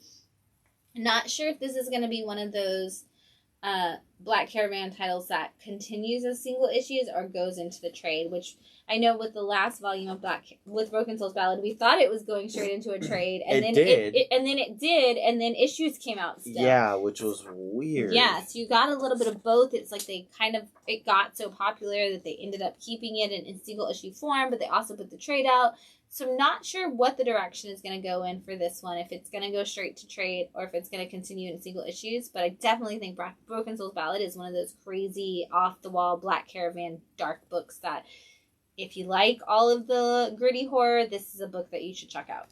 I think because they decided to go back and do the single issues, that maybe we're going to see just single issues and then the trade. Because I feel like that was something they were testing out a little bit earlier on when the imprint was created. Like, oh, maybe we'll just do the one. But, yeah, I'd be okay if they just stuck to single issues. Yeah. Although at the same time, being somebody who enjoys the trade, it was great to read that first issue of the last one and be like, wow, I really like this. And then know that I want to trade. Yeah, and then immediately got the trade and was like, oh, cool. And Scout does that a lot because they are a small press. It's a great way for them to just print, not have to worry about that. Are people going to do that? Buy the single issues. And because they used to not be on an FOC, that final order cutoff, it was, they kept trying to experiment with ways to help people get issue 1 and then figure out how to sell that book after that. And, they did the 2-month delay for a while. They did the going to trades. And they're still doing that. But now they call them nonstop books usually. They label it as nonstop, which is where you get an issue 1 and then it immediately goes to trade. Scoot titles usually do that for the most part. A lot of the Scoot titles will be issue 1. And then they'll go to trade. A lot of the YA books and stuff like that. But I'm curious to see, because we do still have some Black Caravan titles that drop 1 issue and then go to trade. So I'll have to do some research on this, but if you haven't read volume 1 of Broken Souls Ballad, it's a crazy dark, again, kind of what the New Mutants trailer made people think it was going to be, where it was like kids being experimented on and turned into monsters with powers. And you're rooting for those kids to rebel. Yeah. Essentially. Which they do. Yeah, and the art in this book is great. I mean, I feel like every week there's a moment in the show where I'm like, well, it's this publisher's book, so obviously I'm going to love it. And Black Caravan is easily one of those. Like, easily. I'm looking to buy Black Caravan t-shirts just so I can wear them out and let everyone know that it exists, because I've yet to read a Black Caravan book where I was like, this isn't good. Yeah, and those shirts are available on the Scout website if you need one. Speaking of Scout, Cities of Magic came out this week. This is issue 1, Cities of Magic. What do you think, Phil? I know you read this one this week. So, I will be the first to admit that I am not typically somebody who's drawn to books that have the word magic in them. Mm-hmm. I'll be the first to admit, I don't usually say this openly, but I'm not a fan of Harry Potter, because it's just not that kind of fiction that I enjoy. Mm-hmm. I really liked this book. So this is kind of where we live in a world where electricity went out, mm-hmm. and the world went black and dark, and we kind of fell back into the Dark Ages a bit, and then somewhere along the way we discovered magic. Again. And magic powers the world. Mm-hmm. And we kind of fast forward to this world where there is a bit of a war going on. Everything has been broken up into factions. Like, there's the city-state of Pittsburgh, and they're being raided by Shy something. Yeah, it's supposed to be Chicago, but nobody from Chicago actually wants you to call it Chi-Town. Yeah, but it's called like something shy, something, I mean, and so you kind of get a little bit of this back and forth battle. They're kind of introducing you to this world, but there's also a group of people, which they are called. He refers to himself as Analog. Yeah. So there's a character in this book who doesn't use magic. And he believes that there's a way to bring electricity back into the world, and that magic isn't necessary. However, it's kind of that story of like, hey, this is the time we live in. This exists now. You have to accept that it's a thing.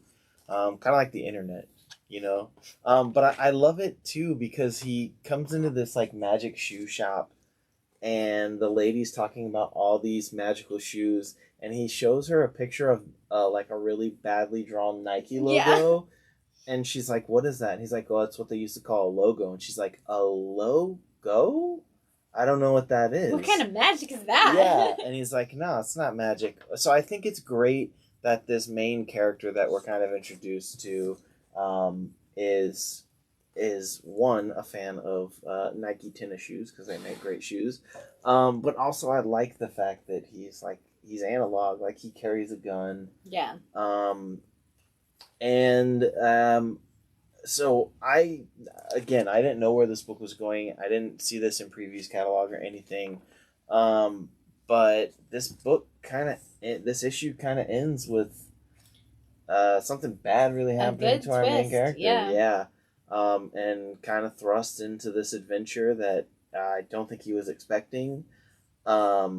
But I did really enjoy this, and this is kind of one of those worlds that I'm like interested in seeing it build itself out, because there's a lot of really cool stuff. I like that all the magic kind of looks like gum. Yeah, it does. It's really weird. Or like the villain from the Power Rangers movie. Yeah, Ivan Ooze. Yeah, Ivan Ooze. And I actually kind of giggled a bit when there's like a battle scene between the warring factions, and it's almost kind of like they're throwing ooze at each other, which I just thought was kind of odd looking. Like they're just standing, and it's interesting. It's a good book. I was surprised. I agree. I originally was like, oh, another magic book. Okay, where is this going? And the same thing, I was like, oh, I like that it's the opposite. Instead of it being like, oh, there's some magic users, and we're not, the magic users are the minority, and we're trying to, take them out. Now it's this turn of, oh, no, everybody has magic. Like you said, it kind of comes in like the internet or any of those, massive technology shifts where it's like, oh, everybody has that, everybody's on it. And it's like, what if you're the one person who's I don't want to do that. Yeah. And you're trying to bring back, you're like, hey, we could save the entire world right now if we just all like did this one thing and nobody's listening to you. And you're like, okay, well, and I love this main character because not only does he think that, but then when there's a battle that has nothing to do with him, he's like, well, I have to go out there and help. And they're like, why? And he's like, because I do. And he just throws himself into it and is like trying to be a part of it. And I love that we see this character already. We already know so much about his massive person because of that. And there's like 2 quick scenes because he doesn't come in until towards the end of the issue as the main character. And then we see him looking for these old relics essentially and trying to say he's analog, but then yet at the same time is like, well, this isn't even my city, but I've got to protect it because a battle is happening. And so we learn so much about the character within a 3-page spread that we already know like where he's going. Yeah, I think this is going to be a one of those magic books where I'm like, okay, I'll give this one a go because I do like it. The art's great. And you know, they sucked you in. They found that one thing in this first issue where it's like, if you are on the fence by the time you hit that twist, you're like, well, nah, I kind of need to know like where this is gonna go. So yeah, I think it's gonna be fun. It's gonna get you. It's like your reluctant hero story. Yeah, I mean, I will say I'm more of an Adidas person than a Nike person, but you know, I have a high arch, so Adidas is made for my foot. And that's fair. And if I'm going to talk about comfort, I think Adidas is better, especially when they started making the composite foam or whatever that they put in all of Kanye's shoes. I mean, they're super comfortable. I own a pair of Adidas, and it's like walking on a cloud. Yes. But in terms of style, I mean, you can't go wrong with Nike. And I mean, the Jordan brand, some of the most iconic sneakers to ever exist. And that's true. I will give you that. Next up, we have Ghost Cage #1 from Image Comics. This is honestly, looking at this cover alone, I had at least 5 people pick up this book this week and go, what is this one? Because this cover looks really cool, and I don't have any clue what this book is about. Cover. And I felt really bad because I didn't have an answer yet because I had not read the book. But I do have a couple people who actually picked it up too. But it is an all black and white book. That is something, like, you see the cover and you're kind of like, oh, is this going to be like almost like Dustin Nguyen art, like kind of that almost like Rossi, like watercolory, but you turn it in and it is all sketch, black and white. And it is the story, kind of like Monkey Meat, where we see a corporation that has done whatever they wanted to with the world. And at this point, the guy who is in charge of this corporation has created his own monsters. He's created his own... He's working on this tech of different creature, like robotic creatures and things like that he can use to kind of take over the world.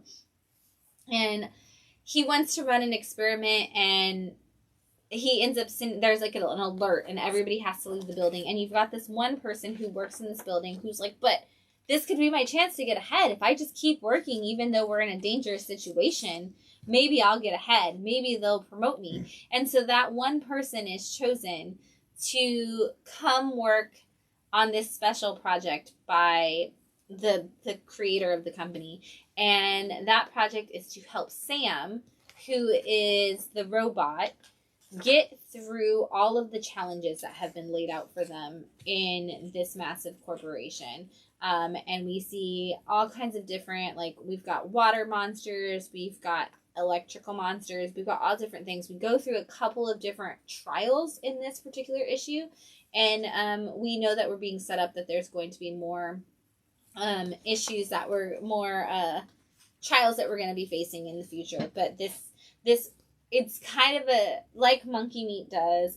There's that whole conversation at the very beginning of, oh, we have to go through the whole idea that the corporations are the bad guys. Like, we're going to go through that, and the whole idea of overworking yourself and working too hard to just whatever you do in life, it doesn't matter as long as you make your corporation happy and you work for your job.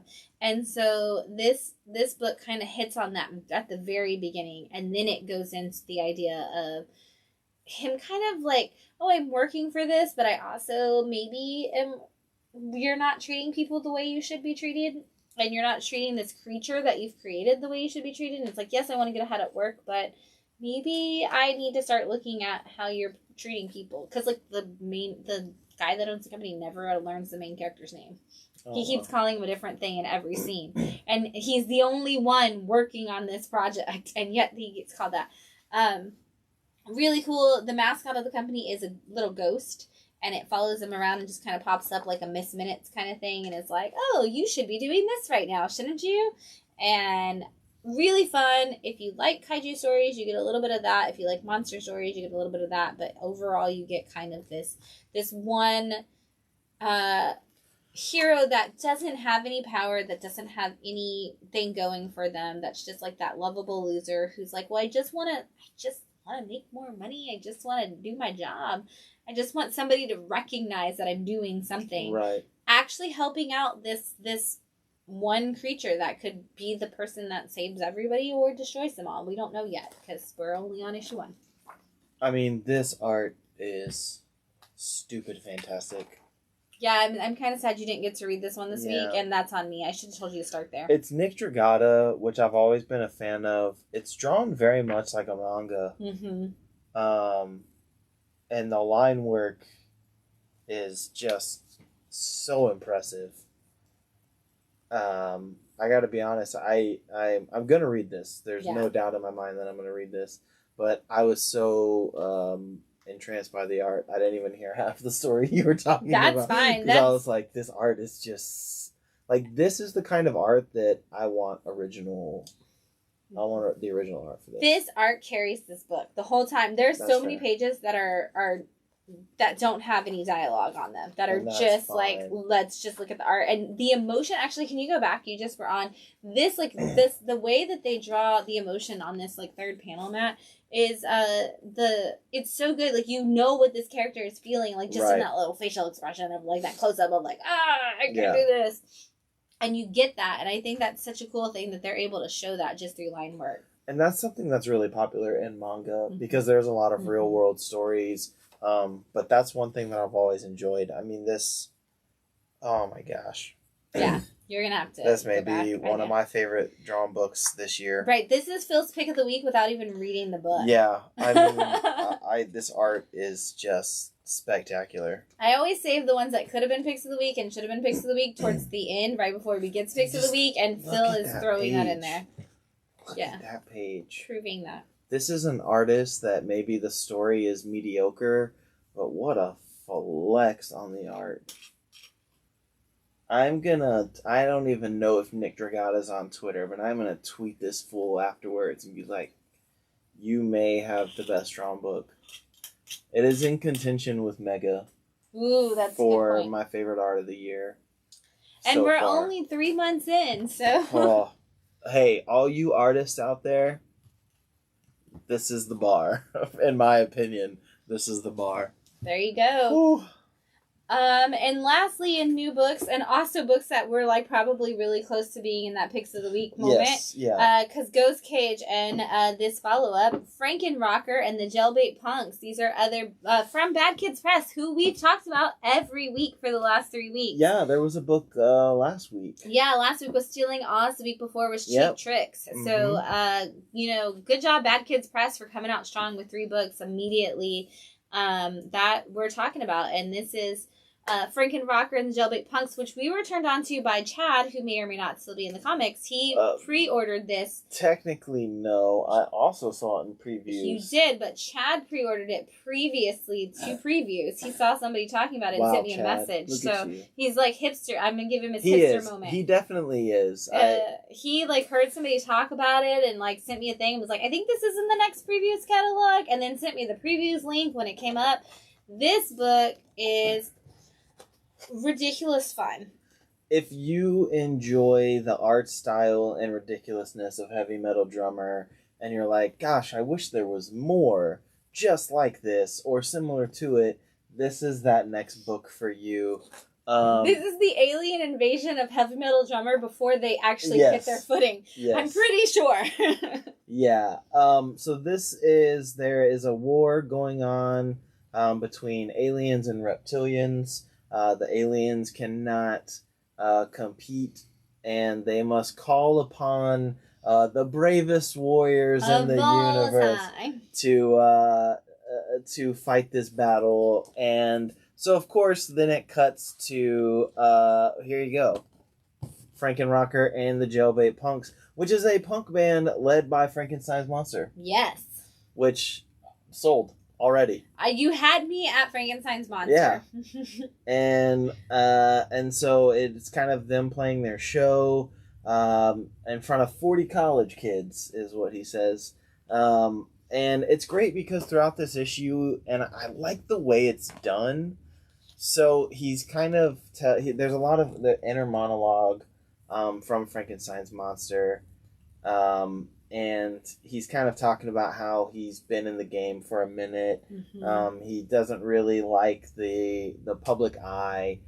He just kind of wants to make music, but they just can't seem to break big. They cannot. And they're looking for their break. And it's gonna happen. I mean, this art is so cool. And so yeah, and so the aliens send out conjoined aliens to hunt down these warriors, and they happen to catch a Frankenrocker show.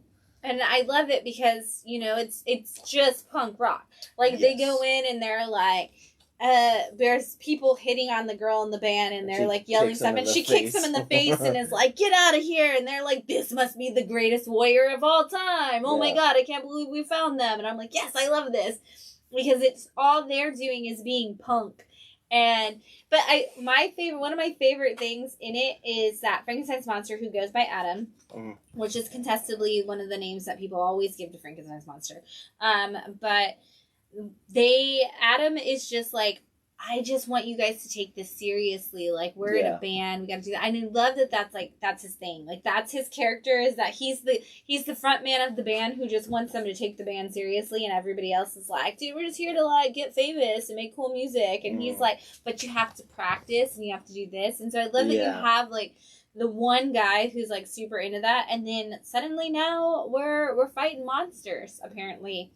And I love that no matter where this goes, it's going to be absurd, and I love it. Yeah, it's going to be a ton of fun. I mean, the art alone is just a blast. It's super colorful. The panel layouts in these pages are really fun and unique and different. And I love that we're seeing this resurgence, essentially, of this art style.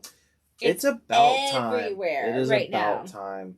Because I remember there was actually a period of time, one of my favorite artists is Shaky Kane, and he kind of did this style back in the early days of Image's resurgence, back when like Saga was coming out. In that time period, you started to see some of his books coming out.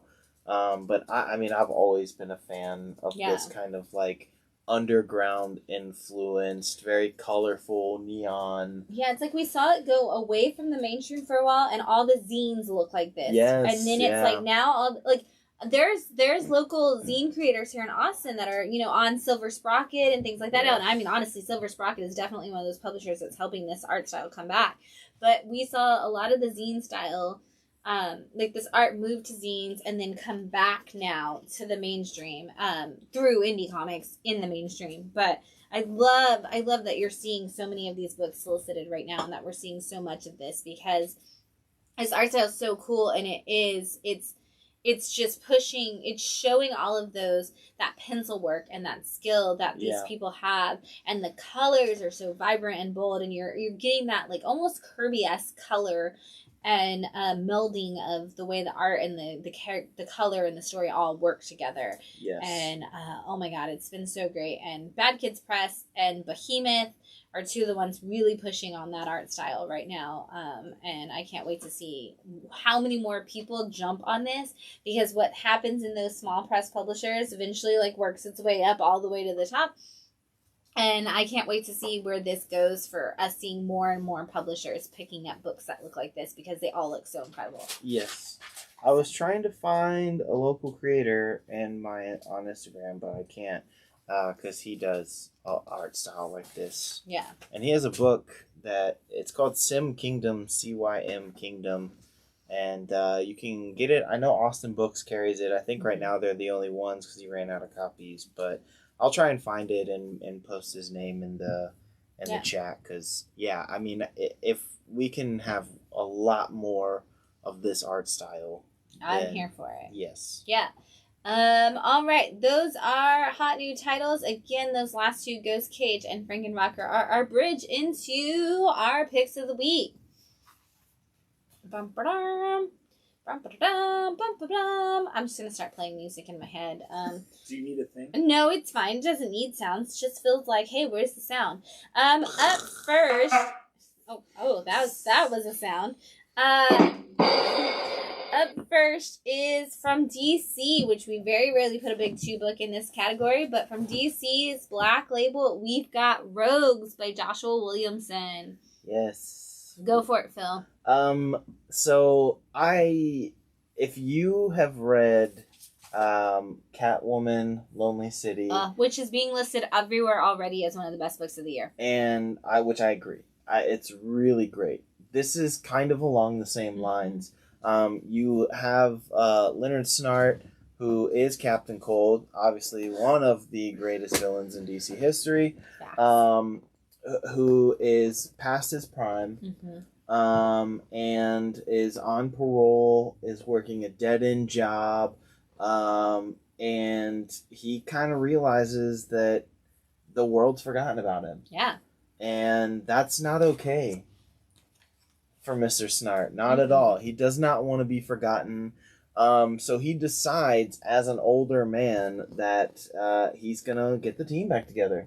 Yes, and go ahead. No, I was going to say just for like the one big score, basically. Yeah, and I love how this book opens with them like hanging out at the villain bar, and it's like, and Condiment King is the bartender, which if you throw in a Condiment King cameo of any kind, I'm sold on your book. But it opens up at that bar, and he hears this offhanded thing, and then we fast forward into the future where he's not, and they do such a good job of like that. I don't really matter. I have this dead-end job. Like, it's very relatable if you've ever had a dead-end job, which I feel like 99.9% of Americans can say they have had at some point. And he's like, I just hate this. And, like, he's good at it. Yeah. But he doesn't want to be. And that's the trigger. And that I love. That is the moment that I was like, I connect with this book. Where he's like, I think I'm in trouble because they call me into the office, and then they call him into the office to tell him he's doing a great job, and they want to promote him. And by the idea of him being promoted is what triggers him into like, I cannot do this. Well, and the conversation. Yeah, because they kind of like, he was unexpected, and then they kind of mention like, oh, he's a washed up villain, and like he kind of needs this job because he has nothing else. And then they said something else that like was a trigger warning for me in terms of because they say that having an inmate is a tax break. Yeah. And I used to work at a company that hired solely on that, the diversity tax breaks, which I appreciate that companies want to hire diverse. Like that's. It should always be. You should do it for wanting the diversity, it should not be and not for a money reason. Yeah. Like if that's the case, then you go fuck yourself. Yeah, you should be doing it to promote diversity and inclusion, and not to get more money for yourself. Right. Don't make greed your motivation. So yeah, Leonard Snart loses it and says, "I'm getting the band back together." It's not your classic Rogues team. Some of them are no longer alive in this story, so it's kind of a new Rogues team. But you do get his sister, you get Heatwave. Which I am a huge Legends of Tomorrow fan, the TV show on CW. I was actually like the person who did like the like write-ups and stuff for the Daily Superhero for a while because I was so obsessed with that show. I want Dominic and Wentworth Miller to like play these characters in a TV show or a short movie like version of this because let's be honest, like we're all in the age where we could play these characters, and Wentworth Miller and Dominic Purcell could actually play these characters now, and they could just put some old age makeup on them, and it would be wonderful, because I think that their version of them in Legends of Tomorrow, we're already starting to get to that point of like we saw that in Leonard Snart, even in that show of like, oh, well, if nobody's going to remember me, then I've got to do something immediately. Like, that's why they ended up joining the Legends in the show, because they were like, well, people are already forgetting who we are. We need to do something big. And I would love to see them do like a live action adaptation of this already, and we're one issue in, and I'm already planning out my fan casting of this live action version, because this was that good. Like, it's one of those where I was like, oh man, I already want this to be adapted into the great score for the Rogues, because it is, and coming from their side, and they're not even, you can root for them because what they're doing is going against other rogues, essentially. Yeah, I my favorite scene in this whole book is this one, because it's so very true to the relationship between Captain Cold and Heatwave, where he like walks in and he's like, oh hey, what are you up to? And then he's like, hey, I've got this idea. And he's like, I'm in. And he's like, yeah, but the speech, I got to give you the speech. It's a great speech. He's like, I don't give a shit. I don't want your speech. Yeah, I don't need your speech. I'm already in. And he's like, but I worked really hard on it. And you see that so many times. And so I kind of thought, I love that they touched on that relationship between the two. I love that the trickster is like doing like Vegas residency style, but he's also got like ridiculous Botox and facial reconstructive surgery where he just looks so goofy. It's so good. Yeah, this is great. And if you read Josh Williamson's Flash run, you would know that at one point he pretty much takes Captain Cold to the top of the mountain in terms of a villain, and really drives home the point where, like, you know, this is like, it's kind of like the Batman Bruce Wayne thing where it's like, yes, there's Leonard Snart, but he's Captain Cold first, you know. And I love this book. Obviously I'm biased because I'm a huge Captain Cold fan. But like, and you're also a huge Joshua Williamson fan. Yes, yeah. And so the fact that he still has these like Flash related stories to tell, because like I know that people say that, you know, Batman and Spider-Man have some of the best rogues gallery, but like I think Flash definitely should be included in that. Yes, I and honestly, a lot of the reason why I put, like, out of the Justice League, the Flash is my favorite superhero because of his rogues gallery. Yeah. And you know, so I'm excited to see where this goes. You know, they bring Mirror Master in. There's Bronze Tiger. They're adding Magenta to the team. Right, which is cool that they added Magenta in. Yeah, I like that they did that. So I think this is a really solid book. It's definitely one of those oversized books that I think is worth it. If you are loving the Catwoman Lonely City story, you need to get this is the next thing. And Chad just made the best point to add to like why you should read this book. Chad said, I've always loved the Rogues, especially since they have a code. Really drives home the decent people who learned a different life lesson in life. Under the right circumstances, you could have seen yourself as one of the Rogues. And I think that's a really good point. And they touch on that in this issue because there's a point where you know, where Leonard turns to his sister and says, like, I mean, those kids, they remind you of us. We are pretty much just the product of what we learned. Yeah, and that happens, and especially too in Joshua Williamson's Flash run, where he touches so much on the backstories of these villains, where it's like, you need to understand that they didn't have much of a choice because they were thrust into this world early on, and it's the product of their childhood. Yeah, we are the product. This is the villains in, like, the Rogues, as Chad just said. They are the definition of, like, nature versus nurture, to their counterpart, like, of that. To the counterpoint, really, of Barry Allen, because Barry Allen got his, you know, his dad was put in prison for killing his mother. He had all these superpowers come to him, and he could have easily become a vengeful character. He could have even just gone as far as Batman. But Barry was, you know, had these people come in and tell him, like, hey, no, let's put you on the right path. And here are all of his bad guys, a lot of the time, they're just people who nobody told them this is the right path. and they were just put in that same position. And I love that this comic has this existence, because it's going to be such a great story. And I don't even want to ruin what the big score is, because the big score moment is such a great idea of like, oh my god, why has nobody done this yet? Why are we not doing this? This makes so much sense. There's a very small moment in this book where his parole officer is going through his house, and he pulls out the visor, the classic visor, and he goes, "Oh, is this a keepsake?" And he goes, "That goes for a lot of money on eBay." Yeah, I thought that was funny. And I was just like, you know what? If Captain Cold was real and I saw that on eBay, I would buy the shit out of that. I would take a loan out from a bank and I would buy that visor, and I would wear it every day of my life. Every day, yes. I love that.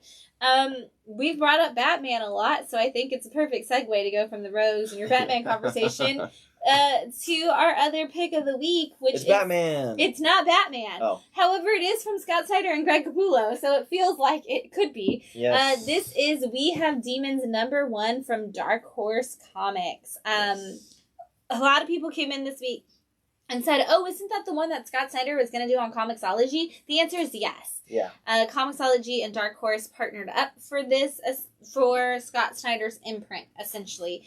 Scott Snyder has launched his own imprint. We hear a lot of those kinds of things going into the Substack world. This is the one that Scott Snyder started, and all of those books are going to be in paper form, physical form, through Dark Horse. So if you are a Scott Snyder fan, his entire imprint is going to be coming to you from Dark Horse, and it starts with We Have Demons, which is the first indie comic done by Scott Snyder and Greg Capullo. This is their own first creator-owned together.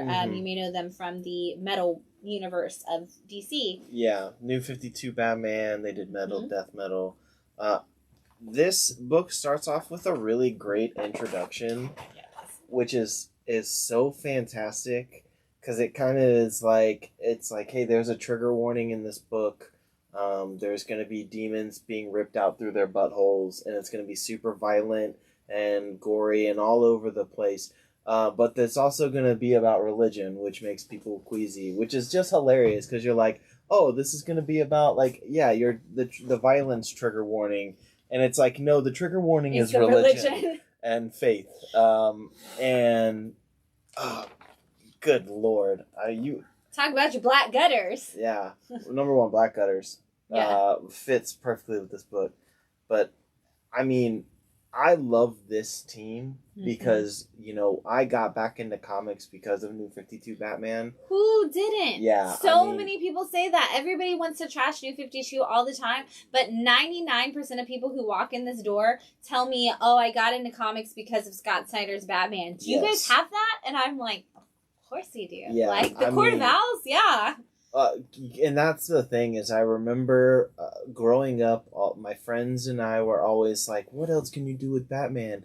And it's like, well, it'd be cool if there was like an Illuminati style story. And then Scott Snyder comes out with, with Court of Owls, and you're like, is this guy in my brain? Is this guy having all the same conversations that I've been having with my friends for decades? And the answer is yes, because Scott Snyder is a giant comic book nerd. Right. So yes, I'm pretty sure one of his friends was like, man, it'd be cool if there was like an Illuminati part of Batman. He's like, I'm going to write this down. But, so I totally forgot this book was even coming out because it kind of got overshadowed by Frankenrocker, I'm going to be honest. That's fair. And then you and I were talking on Wednesday, I think it was Wednesday, and you had mentioned that somebody else who comes to the store, Trace, was like, this is everything that I want in a comic. And that set the bar so high. And this was actually the first book that I read when I got in, because I was like, okay, I need to know why somebody would say that. Like, if someone's going to make that comment, I need to know why that was said. Trace, you were right.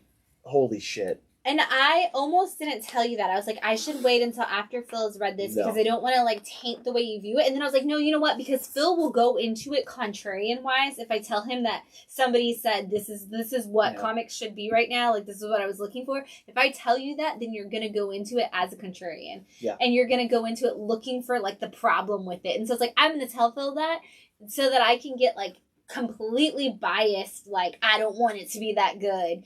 And then you were like, this is my pick of the week. And I was like, ha, damn it. I was like, cool, because I totally already posted on Instagram that this was probably my pick of the week. So I'm totally cool with that. Yeah, so this is this story kind of starts off with a really great opening where this girl is talking to this couple about how they're about to have triplets, and she's the godmother, and they're like the perfect, they refer to as God folk, which is people who believe in God. And then she wraps it up by saying, "But I'm about to murder them with this axe in my hand." And then it kind of jumps back to, well, now I need to tell you the story of the fall of mankind. Yeah, and it's like, I don't know where I should start. Right, like, maybe the fall of mankind is where I should go. I don't know, but I mean, so you're introduced to this young girl and her father. He's a pastor. He is that solid father. And the cool thing is, I love her backstory. How she was bit in the arm by a copperhead snake, and he had to chop her arm off with an axe. But then every year he makes a new arm for her. And every year he tries to improve on the design and the technology of it. But the first part of this book is like a real love letter to her father. Absolutely. And I love his pastor quote where it's like, give evil the finger, and how he says that the middle finger is God's finger because it can reach the highest from your body. It's longer than the other ones. Yeah, and when you put it above your head, it reaches the furthest. And so then you kind of find out that this is a story about so the world exists, and it's interesting because it feels like he pulls a little bit from the death metal mythos of like the true good versus the true evil, and how there's like two polar opposites. But also at the same time, like, as someone who does have a religious studies background and grew up in like that super conservative church home, he's also pulling from so much of that mythos of the Bible and all of that, like of just so much. And even like the sacrifice of the arm and the dad being like, oh, well, I have to do this, and this is where it's coming from, and this is how I'm going to do it. It's like Abraham sacrificing Isaac and all of that.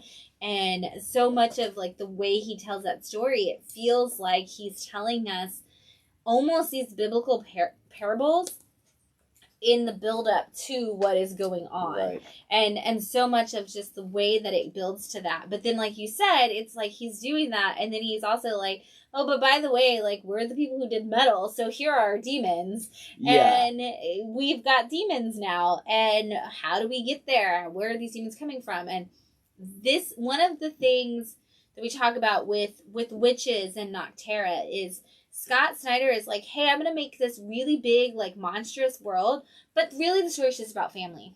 Yeah. And he does that with especially with his indie books so much of, I'm going to make this a story that seems like it's really big and ridiculous, but at the end of the day, it's just a story about family. And this whole issue is just a girl who has a dad who's a pastor, and she's like, you know what? I got to get out of this, like, super small-minded, conservative, like, Christian home that's not really lining up with what I want. And the things that you keep saying, like, it's not where I want to be. And she goes off to college, and then something happens and she has to come home, and she realizes so much more of like the story and much of where it goes. And it's like, this is what Scott Snyder's strong suit is how do I make this a story about a family while also blowing your mind with like ridiculous stuff around it. Yeah. And he nails it once again with just a great story about that. Yeah, and the setup here, I mean, it makes me just wish issue 2 was tomorrow already here. Mm-hmm. Like, I want this story in its entirety. I mean, if people, like, now, because occasionally people come into the store and they're like, oh, I want to check out indie books, but I don't know where to go. And you always ask them that question, like, oh, what are you into? Mm-hmm. Like, what are the things that you like? And I'll direct you in that. now when people come in and they're like, I'm just looking for a good indie book, like, give me a recommendation, this is it. Yeah, because it has a little bit of everything. It does, and it kind of teeters on, like, a bit of the superhero genre, but it's really well written. Badass female. Yeah, the main character is so cool. Which is becoming a Scott Snyder indie staple. Yeah. All of Scott Snyder's indie books kind of have this, like, hey, let's just give a badass female the lead at this point. And the thing is, too, we kind of talked briefly about metal earlier before we started. And one of the things that I love about metal is there's moments where you literally, like, a panel or page happens and you can hear metal music playing and you want to put the devil horns up because you're like, oh, it's on. This book. The last page in this book, I was like, oh, fuck yes. Yeah. This is going to be so awesome. Like, you just know that that stuff is coming. Oh, it's gonna be. It's gonna be great. And you don't even get to see the demons coming out of the buttholes. Like you right? You didn't even get your trigger warning. You get the slightest bit of it, but it's just like knowing. And it's Greg Capullo on art. Mm-hmm. I mean, right? If you're a Spawn fan, you need to be reading this book. Like, his art never disappoints me. Mm-hmm. It's so well done, and you know that everything in this first issue is all the kind of stuff that he loves to draw. Yeah. So, I mean, it's a powerhouse team making a fantastically well done book. And look at how thick issue 1 is. It's big, and there's 3 parts to it. Another one of those books that has the chapters. The chapter breaks, and I like the chapter breaks in this. Like, this worked. This needed the chapter break. Oh my gosh, it's done so well. Like I would like talking about Eisner's either coming up for this year or next year, depending on when it falls into nominations. Well, and Scott Snyder, that's his thing online, and I don't know if I think it's through his Substack, but I don't know. But he's been doing, like, writing classes with Scott Snyder, and I'm like, this is why you sign up for that. Yeah, if you want to learn how to write a book. I also really liked the setup here because, like, it's kind of tough at first to figure out how to read along the sides, but then there's one panel in particular where it's like kind of gives you the idea where she's like, and it's when he drops the pastor quote where she's like, and he always had this big quote. Yeah, it's right here. So it's like, and he always had this big quote, and then it moves over. Yeah. So you kind of see how it plays out, and I love how that's done. Yeah. Because you can kind of read a little bit, and then you look over at the art, and then you read a little bit, and you look over at the art. And I really, really love that setup. Yeah. I think it's such a great way to tie in, and not make it just like, oh, here's your panel, and in this top right corner is your word balloon. Yeah, and Matt brought up that Spawn does this a lot. Yeah, it's a McFarlane thing, because he also did it in, McFarlane did it in his Spider-Man run, that early Spider-Man stuff. Yeah. And I think that's a great way to kind of mix up the style of the pages, the page layout. And I think I brought this up previously when we were talking about the fact that this book was coming out, but we were talking about Scott Snyder being, like we said, so many people coming into comics post New 52, Court of Owls, and all of Scott Snyder's stuff, but one of the things Scott said was, when you have an indie book coming out, you're really excited because it's like, hey, people are going to get to see what you're doing. And he said that one of the scariest things is having a Batman book coming out because you think everybody's going to hate you because they're measuring you up to the previous Batmans. And I love it. We brought that up, that we're excited for this book because of his Batmans, because I was sitting there thinking when Scott was talking about that, I almost wrote in, because I was on a Zoom call with him, and I almost wrote in like, dude, everybody's measuring people to your Batman. I mean, it is. You're in that there.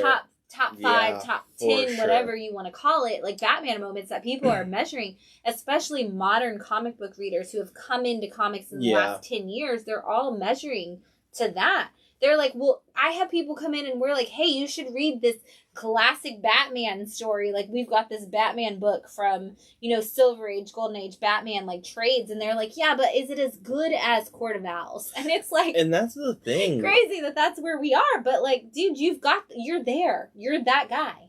I mean, when I look at, like, the main Batman continuity stories... for me personally, it's a top 3 Mm-hmm. in terms of the stories that have been written. Because I mean, it just, and the crazy thing is like for me, Court of Owls isn't even my favorite part of that series. The series. You know, I when I read Zero Year, I was like, oh my god, when you see Batman, that full page of Batman on the motorcycle with just the crossbow, I was like, holy fuck, this is such a badass Batman story, and it was Do you think we'll get Robert Pattinson with a crossbow since he rides his motorcycle all the time? Please, with the no cape. Oh God, yes. We did get one. Like yeah, we're please. Yeah, Please. There you go. That's all I want. I would love to. Scott Snyder or anybody else. I just want to know what people's favorite Batman stories are because they do impact. And while we're talking about it, caveat though. Don't include like the miniseries. Yeah, the like actual not Dark Knight Returns, yeah. no Batman Year One. Batman. Yes, like runs like Neil Adams. You could even go Golden Age, like the Bob Kane, Bill Finger stuff. But like in continuity, Tynion. we're gonna put that in quotes. In continuity, Batman. I was also a really big fan of like 80s. I don't remember who the writers were. Maybe Dennis Cowan. But my favorite drawn era of Batman was always the Norm Breyfogle stuff. Like any time that he drew Batman was some of my favorite art. Yeah, I get that. I feel like today I don't know if it's like in anticipation for like talking about We Have Demons today, but I feel like I've been on a Scott Snyder kick. And everybody I talk to, like, I've pitched some kind of Scott Snyder. Like, somebody bought Saga of the Swamp Thing off the 50% off trade rack today. And I was like, excellent choice. Have you read Scott Snyder's New 52? Like, and that's the thing, is like, talk about a solid Batman run. You think about the people that you have to go up against for Swamp Thing. And like that, I was like, Abby's agency in the New 52 Swamp Thing is my favorite. She saves Alec more than like anything in that. She like shows up and she's like out on her motorcycle as a badass bitch and is like, hey, I'm here to save the day. And I was like, why do we not talk about his Swamp Thing more? I don't understand why this gets like dusted under the rug. And so I feel like I've been on the Scott Snyder like platform today, but I'm here for it. I remember reading his Batman run, and then I read The Wake and Witches, and then I read Swamp Thing, and I remember after The Wake, I was like, okay, this dude, one, is a talented writer, but two, when you read The Wake, you're like, oh, this guy could be also a screenplay. Like, he could easily write scripts. Which he's doing for the Witches show. And then I read Swamp Thing, and I was like, oh, you write whatever you want. Like, whatever you want. I don't care. I'm in. Yeah. You got me. And he's the nicest. Oh my god. So nice. So nice. So he literally said, as like, I'm gonna put this out there, but he said, like, as retailers, like, if you have a bunch of your customers who want their We Have Demons signed, just mail them to him with the return address and he'll sign them and send them back. I was like, okay. Yeah. But, like, and he's like, I'll even hunt down Greg if I have to. But Matt said the Yannick Burkett art on Snyder Swamp Thing. Oh my god, Okay, so I was going to talk about the art, but I was like, I can't remember who the artist was. It's Yannick Burkett, and it's beautiful. Oh my god. Yeah, if you haven't read... The way the vines are the panel dividers. Dude, talk about page layouts. Oh my god. The best. Good Some lord. of the best paneling. I could do an entire live stream on Yannick Burkett's paneling in the Swamp, in New 52 Swamp Thing. And the thing for me is, like, Swamp Thing is one of those characters that I hold in high standard. Yes. Like, every person who touches Swamp Thing has to deliver on Swamp Thing. And he did a fantastic job. And I would just like to, at this point, say, why are we still hating on New 52? Just saying. I never hated on the New 52. There's so many people who hate on the New 52. I don't understand it. Everybody's like, New 52. And then they name their favorite things, and I'm like, that was New 52. That was New 52. Let's just stop hating on New 52 and admit that a lot of the stories in there were some of the best we've seen in a long time, and we still have amazing stories that people are still discovering in the New 52. And that does bum me out, because I remember when I was reading the New 52 and there was a lot of hatred. And I think it's because most of the stuff outside of Batman, like some of those bigger characters, people were not really into. Like, I remember there was the controversy with Superman and jeans. you know, when they were talking about that being an issue. And I think that was Action Comics, where people were like, whoa, why isn't he in that classic Superman style? Right, once they took away the underwear, everybody was mad about it. Yeah. And I was like, he doesn't need to wear underwear outside his pants. Yeah, okay, it's like, calm let's down. move on from that style of that We can golden move age on. style. Yeah. But for me, honestly, a lot of the stuff in the New 52 that I loved were the really under the radar. Mhm. Like, Vampire was great. Oh my god, yeah. The Dial H New 52 was so good. But I mean, yeah, there were a lot of, also one of my favorites was the Peter Milligan Red Lantern stuff. Peter Milligan, period, end of sentence. Yes. Is usually an acceptable answer there. But that was the first time that I was introduced to Atrocitus, and also to the fact that one of the most vile, villainous, badass people in all of the DC universe is a cat guy. Is a cat guy. I love that first, there's a page where it's like Atrocitus showing there and he's like ripping someone apart and he's got Dexter on his shoulder and I'm like, this is cool. Again, as someone who named a former cat after Dexter, I 100% support this decision. Yeah. Yeah. Yeah, stop shitting on New 52. Right. Also, if you've been to a Six Flags in the last ever, they all use New 52 as their models for everything. So, like the Superman ride at Fiesta, Texas, New 52 Superman. Like, just accept that, like... Great ride, too. That's, oh my god, yes. I love that Superman Yes, ride. I do It's too. so much fun. Oh my god. Now I just want to go to Six Flags, guys. It's been too long for me, I think. Yeah, that's a field trip we'll take. Chad said Demon Knights. Yes, Demon Knights was so good. Yeah. Yeah, So- New 52. Right. Just start telling us your favorite New Just 52 the events. stories. Yeah. Yeah. It's great. Yeah, they did really well. I even like the Flash run from Francis Manipool. Yeah. It's great art, Yeah. a lot of fun. Yeah, New 52 was fantastic. Stop shitting on it. You're also stuck with it for a while because that's as far as Warner Brothers has gotten. So those are our picks of the week. I guess our pick of the week is Yeah. Scott Snyder. Congratulations. Scott Snyder and New 52. And New is our 52 pick are of the picks of the week. week. Something you've never heard on any other show in the world. New 52 was our pick of the week. We've got a lot of comics in stock this week. We're going to try to blow through these a lot faster than everything else that we just blew through. First up, Aftershock has The Lion and the Eagle, issue 2. This is from Garth Ennis. This is a World War II story, I believe. But yeah, if you just want a full-on war story with all of Garth Ennis's violence, this is it.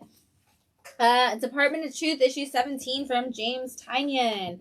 The book that I still need Phil to read, Twisted, is doing a story called Haunted Highons from SourcePoint Press. It is the guys from Twisted doing a Scooby-Doo style mystery.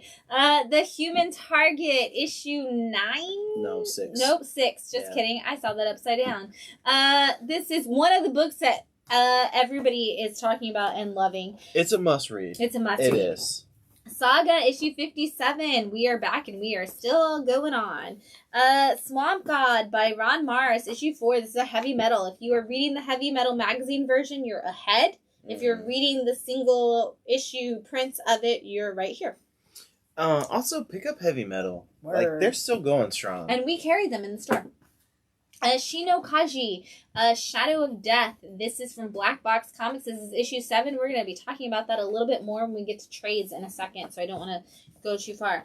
X Deaths of Wolverine, issue 5. Wrapping up the X Deaths, I believe. Is it X or is it 10? This is a contention amongst X-Men fans that I am not getting into. I always loved the, is it Powers of X or Powers of 10? Yeah, is it X or 10? Yeah, that's a y'all question. And I think one of them was House of X and Powers of 10. That's what everybody, I think, decided was it was House of X and Powers of 10, and I hate that because I want uniformity, so... I mean, I always just said Hoxpox. Hoxpox is the safe answer, Yes. I've learned. Action Comics, issue 1041. Don't want to piss off the X-Men fans. No, they're... Oxpoten. Expotent. I'm going to start saying that Oxpotent. to X-Men Oh, fans. that's gonna make it. Oxpoten, right? You've read it. Guns Gunslinger Spawn issue 6 is back.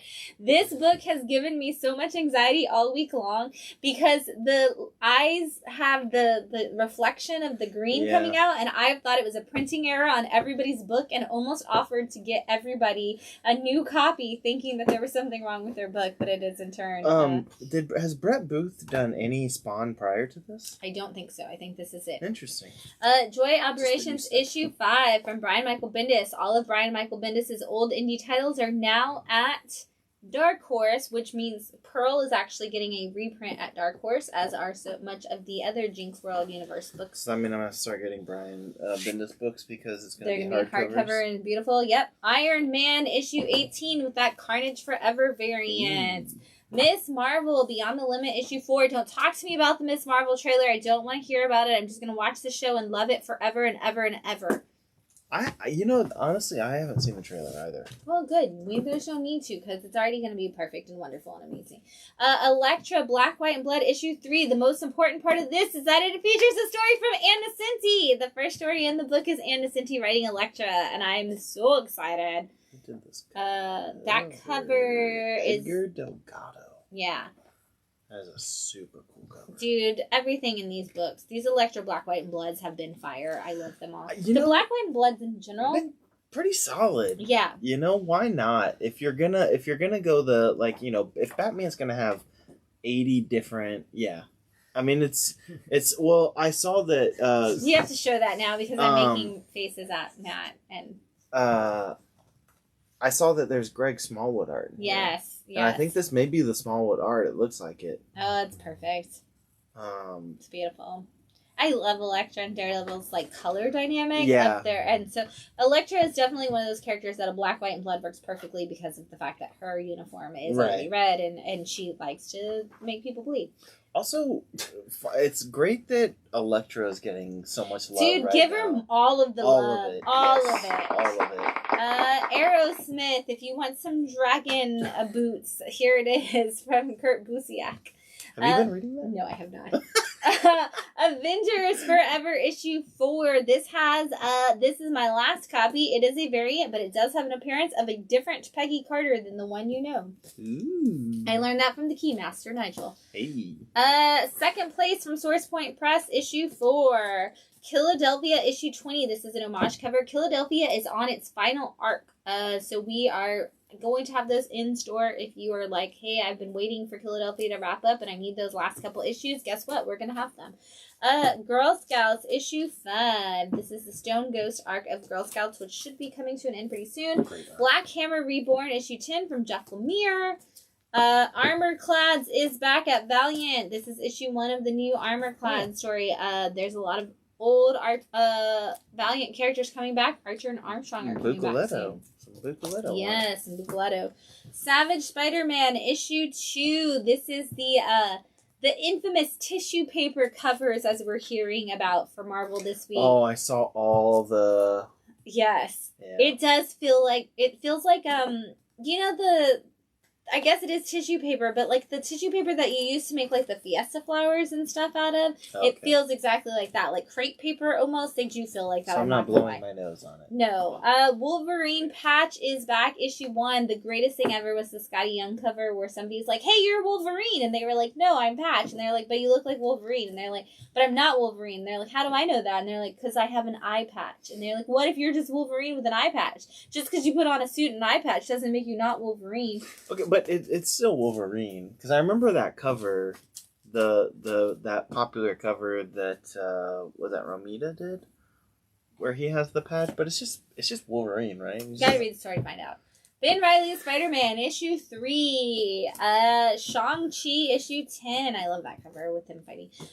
Maestro, World War M, issue 2.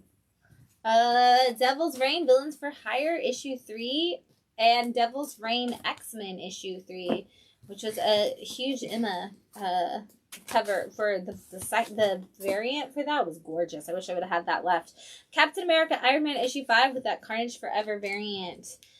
Teen Titans Academy issue 13. This is part 4 of the World for Earth 3. Icon Rocket season 1 issue 6. Robin issue 2, not to be confused with Robins. This is Robin issue 12. Joshua Williamson. Yes. Task Force Z issue 6, which is Matthew Rosenberg, and nobody even acknowledges that. You know, there was hype for this book when it first came out. I remember, and then it just kind of, after like 2 or 3 issues, I know. people stopped talking about it. I have to go back and reread the whole thing, because it's Matthew Rosenberg, so it's good. I'm trade waiting that I one. know that that's going to be good. Yeah, the story's going to be fantastic. Deathstroke Inc. issue 7, which has my girl on the cover, Rapture. And Aquaman Green Arrow issue 6 of 7. This is Deep Target. There are a lot of books. There was a lot of books that ended up in the additional New This Week box this week, and not as many on the wall. So a lot of people were like, did nothing come out? And I'm like, it's all in the box. Yeah, especially with like DC, I know most of those end up in the box. They do end up in the box. Our wall is mostly, if you ever come into Bat City and you're new to Bat City, the wall ends up being more than 75% indie comics, because you're going to ask where Batman is, but you might not ask where... I don't know, pick a title, because there's so many. Cover of Darkness, any of the ones we've mentioned tonight, you might not think to ask where those are. But right. You will ask me where Batman by Chip Zdarsky is.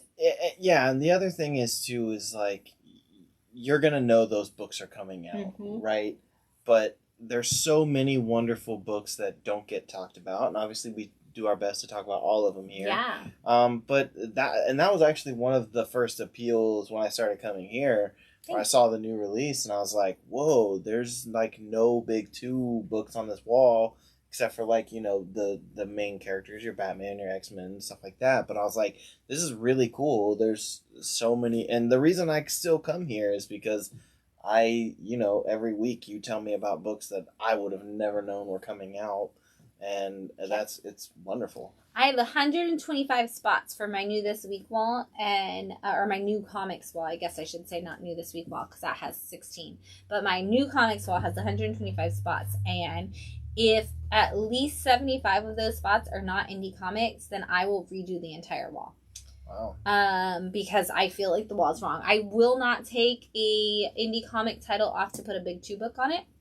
Ever. Sweet. That is a thing. Like, if an indie comic comes off, then an indie comic has to go in that spot. That is a rule that I have when I redo my wall when a series ends. So sometimes indie comics will hold their spots for a while too, because they're my absolute favorite indie comic of the wall. Like Maze Book is still up here. Maze Book, all issues. I will not take Maze Book down until I have to. That is a book, and I war with myself every week when I'm taking it. I'm like, come in and I'm like, if I just took Maze Book off, I could fit this new indie comic right there, and I'm like, no.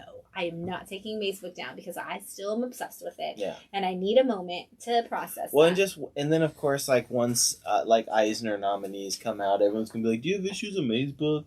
Right, because Maze Book is gonna be an Eisner nominee, and when it's gonna be on there. Yeah.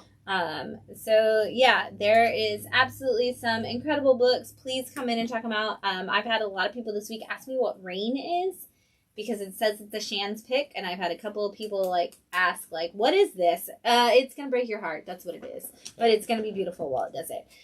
We've got some trades in stock. Ram says you have Catwoman issue 11. Batman Catwoman. Yeah. Did that come out? I don't think so. There hasn't been any. Not this week. Isn't it? I guess it is on 10. It's on 10. Yeah, I don't think it's come out yet, but when it does, it'll obviously be added into your box. No, we are on 10. Alice in Borderland. This is a manga, and I never bring new manga to the table, and I need to. I'm sorry. Yeah, it's manga, so flip it. You never bring manga. I never bring manga, so Phil wasn't prepared for holding the book backwards. I'm just really excited. I've had a lot of people come to me and ask if we were going to get Alice in Borderland in stock.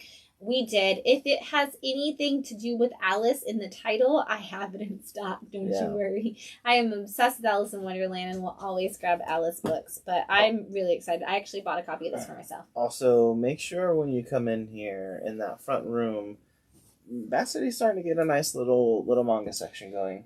Yes, and our manga sells out completely. Sometimes, like, people will come in and they'll buy, like, everything on our manga shelf, and then I have to do a complete reorder. So if you come in one week and it's like, oh, y'all don't have any manga, come back 2 weeks later and I will. Well, so this happened a lot last year, more so than anything, and kind of started at the tail end of 2020. But when the pandemic was going on, there was this huge rush to buy manga, and there's a bookstore up north in one of the like Asian market centers. It's called Kinokuniya. And I went up there, and they have signs that were like, hey, if we don't have the book, we are not getting it anytime soon. Yes, and I talked to Yen Press and a couple of the other ones during the retailer summit a couple of weeks back, and that was a big thing, is that like manga, because it does get printed in Japan, and there is a lot of delays on manga. So if you come in and it's like, oh, do you have this new one? Like, we might not because we didn't know we should get it. And always like, feel free to tell us like, hey, we'd love it if you had this manga. Yeah. Because that's something that like, we're trying to build that section up a little bit more, but we want to make sure we're building it to stuff that people actually want at the same time. Yeah. So. And there was a period of time where I was going to do it. And then, it just became overwhelming for me. And I was like, I'm just going to stick to the manga books that I really like, but there's so much really amazing, wonderful manga out there. And Alice in Borderland is definitely one that has been talked about a lot because it is a video game Alice in Wonderland kind of mashup, so you should definitely check it out. Speaking of books that'll get nominated for Eisners this year, Scotty Young and Jorge Corona's The Me You Love in the Dark. If this doesn't get nominated for an Eisner, I quit. Can you put that on paper? No. Will you write The Store Becomes Mine? No, I will definitely not. But The Me You Love in the Dark by Scott Young and Jorge Corona, it's been one of y'all's favorite books this year. This is the entire thing in trade, the beautiful story of a girl who moves to a home in the middle of nowhere to try to paint her next great gallery show, and ends up falling in love with a ghost, and how that works out. By the Horns from Scout Comics. This is one of those stories that has some of the best colors. It is such a bright, vibrant book. I love it so much. But it is the story of a girl who husband is killed by a unicorn, and she decides that she's going to kill all unicorns, and then ends up in a battle to actually save a bunch of the magical creatures and the world at large. Kind of has a very saga-esque feel. If you enjoyed that, you will definitely enjoy By the Horns. Also, for only $20, 8 issues. 8 issues. Not your typical 5 or 6. You're going to get 8 full issues. And if you get it here, 10% off. 10% off. Like I mentioned earlier, Shino Kaji, Shadow of Death, from Black Box Comics. This is volume 1, which is actually only 3 very oversized issues. We had been reading, we read issue 1, and then we didn't know, because they are one of those publishers that's not on an FOC. Mm-hmm. So we missed the order for 2 and 3. So I got this trade in. I read all of it today because issue 7 came out, and I was like, what happened to issues 4, 5, and 6? Yeah, I don't even remember those issues coming out. I think because they didn't, as far as I knew. But I read this trade today, and oh my god, this book is so good. This is the story of a young boy who's called forward to be a samurai warrior for his community, and he has to face these trials so that he can become a part of the elite group of samurai who's going to protect the village. And he goes through the entire trials, and at the end of volume 1, he comes back from the trials and finds out that it might have all been for nothing.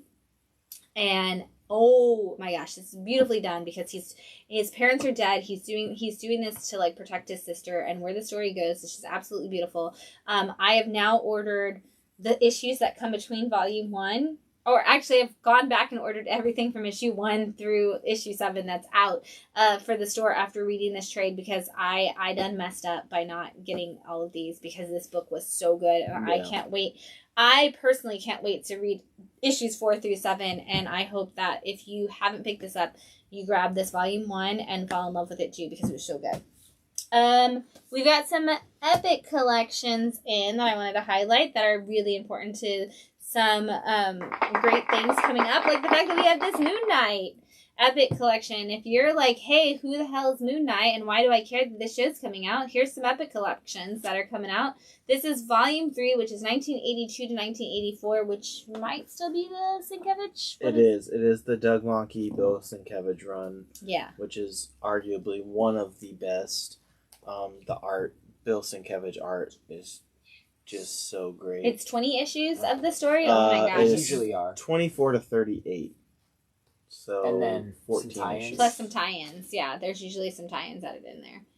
So, It just says 24 to 30. all right. Nice thick issues. It is huge. It's beautiful. Yeah. They're like fully remastered colors. It's wonderful. If you need to learn some Moon Knight, come get 10% off this Epic Collection. We've got the Epic Collection Volume 1 for Morbius. If you need to know who Morbius is, please find out through this book and not by seeing that movie. Because we don't need to give Also, Jared Leto our money. Who is going to see that next week? Is anyone? I don't know. If you need my opinion, it's don't give Jared Leto your money. That's my opinion. Give everybody else. Find a way to support those creators in other capacities, like buying this Morbius book. Carnage. This is Born in Blood. This is also Volume 1 of Carnage. That's going to feature a lot of that McFarlane, I believe, Spider-Man story. It's like 361 to 363, 378 to 380. No, this was after. Wasn't it the artist after? The hours after. The back Which cover was, just looks very Bagley. McFarlane. It's McBagley. I think so. Yeah. Probably is. Yep. Yeah, let me see the front. Yeah, It was Bagley, Yeah, was it? yeah, that's some Bagley art. We On got Bagley 361 and through Yeah. Michelini. 363. Yeah. And the back is 363. That back is 363. Yeah, So if you love your Carnage, dude, you gotta get it. this is a great place. And it's all in color. Okay, your finger was on the Bagley thing. The whole Oh. time we could have just looked Yeah. right there. I was like, who did the art on this? You were covering it with your finger. That's some Came great out this Carnage. week. Yeah, Hey. and we also have Volume 1 of Venom. Whoa. Yeah, so if you are a huge Venom fan, this is going to have all of your Venom key moments, except for Spider-Man. It does not have 299, so I guess it No. doesn't actually have all of your Venom keys because it doesn't have the first appearance of Venom in it. They want you to buy Spider-Man Epic Collection Venom. Oh, they do. Oh, so there's a Spider-Man Venom, and now there's just Venom? The Spider-Man Venom collects the 294 through 316. And then this starts at This has 300. 258, 300, and then 315, 317, Yeah. and some other ones. And And a then bunch of others, 15, yeah. 16, 17 is his cover appearances in the second Yeah. run of him. I'm just curious, if you're watching, do you consider Amazing Spider-Man 299 or Amazing Spider-Man 300 the first appearance of Venom? Because I think it's 299, and so does Marvel, and so does Donny Cates, and so does Bagley, and so does Todd McFarlane, and so does everybody who's ever worked on Venom since then. But I'm just curious what you think. It's the same discussion as, 180 versus 181. Or the 266 versus Annual 14 for Gambit. Yeah, it's like, what are we defining as a first appearance? I But literally Venom is on like 4 pages and says he's Venom in 299. I agree. I mean, Nigel and I just had this discussion earlier of like what dictates a first appearance. I've decided to just stay out of it. Alright, I decided to Just be buy Epic Collections There and you you can go. have the first All of it. cameo or whatever it is. whatever you want it to be. Radiant Black Volume 2. This is Kyle Higgins. This is kind of like where it starts to explode on the Radiant Black universe and really build it up.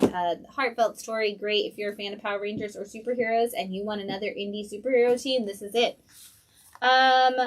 I got these back in stock this week, so I'm throwing them both out there since we're talking about Ahoy Comics and Mark Russell, but we have Volume 1 and 2 of Second Coming back in stock. This is What If Jesus Christ was sent back to Earth to be Superman's roommate, and was aware of all of the things that are going on in our society now, and a great, incredible story from Mark Russell on just a commentary on society in general and how we view religion. I remember when they first announced this book and there was so much hubbub from the God folk. Well, and it was originally supposed to be through DC Comics, Yeah. and Fox Mhm. News got a hold of it and canceled it, and Yeah. then Ahoy picked it up, and I have sold that comic in stores all across the country. I do not work in stores across the country, but I have sold that comic by visiting them. It's a really great book. And it's Mark Russell. I mean, It's so good, and it's not so offensive. good. No. Like, And it's it was never honestly meant a to be. really good conversation about, like, what does religion in America mean, and, like, what does it mean to you? And it's just a conversation starter. I love that book so much, and I use so much of what Mark Russell wrote into that book in conversations on a daily basis, which is why I always have to have it in stock. No.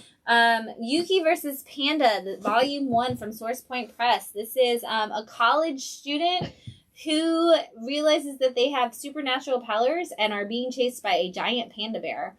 I thought it was a good time for bringing out a great book about that. I I did miss this one, but I wanted to read it.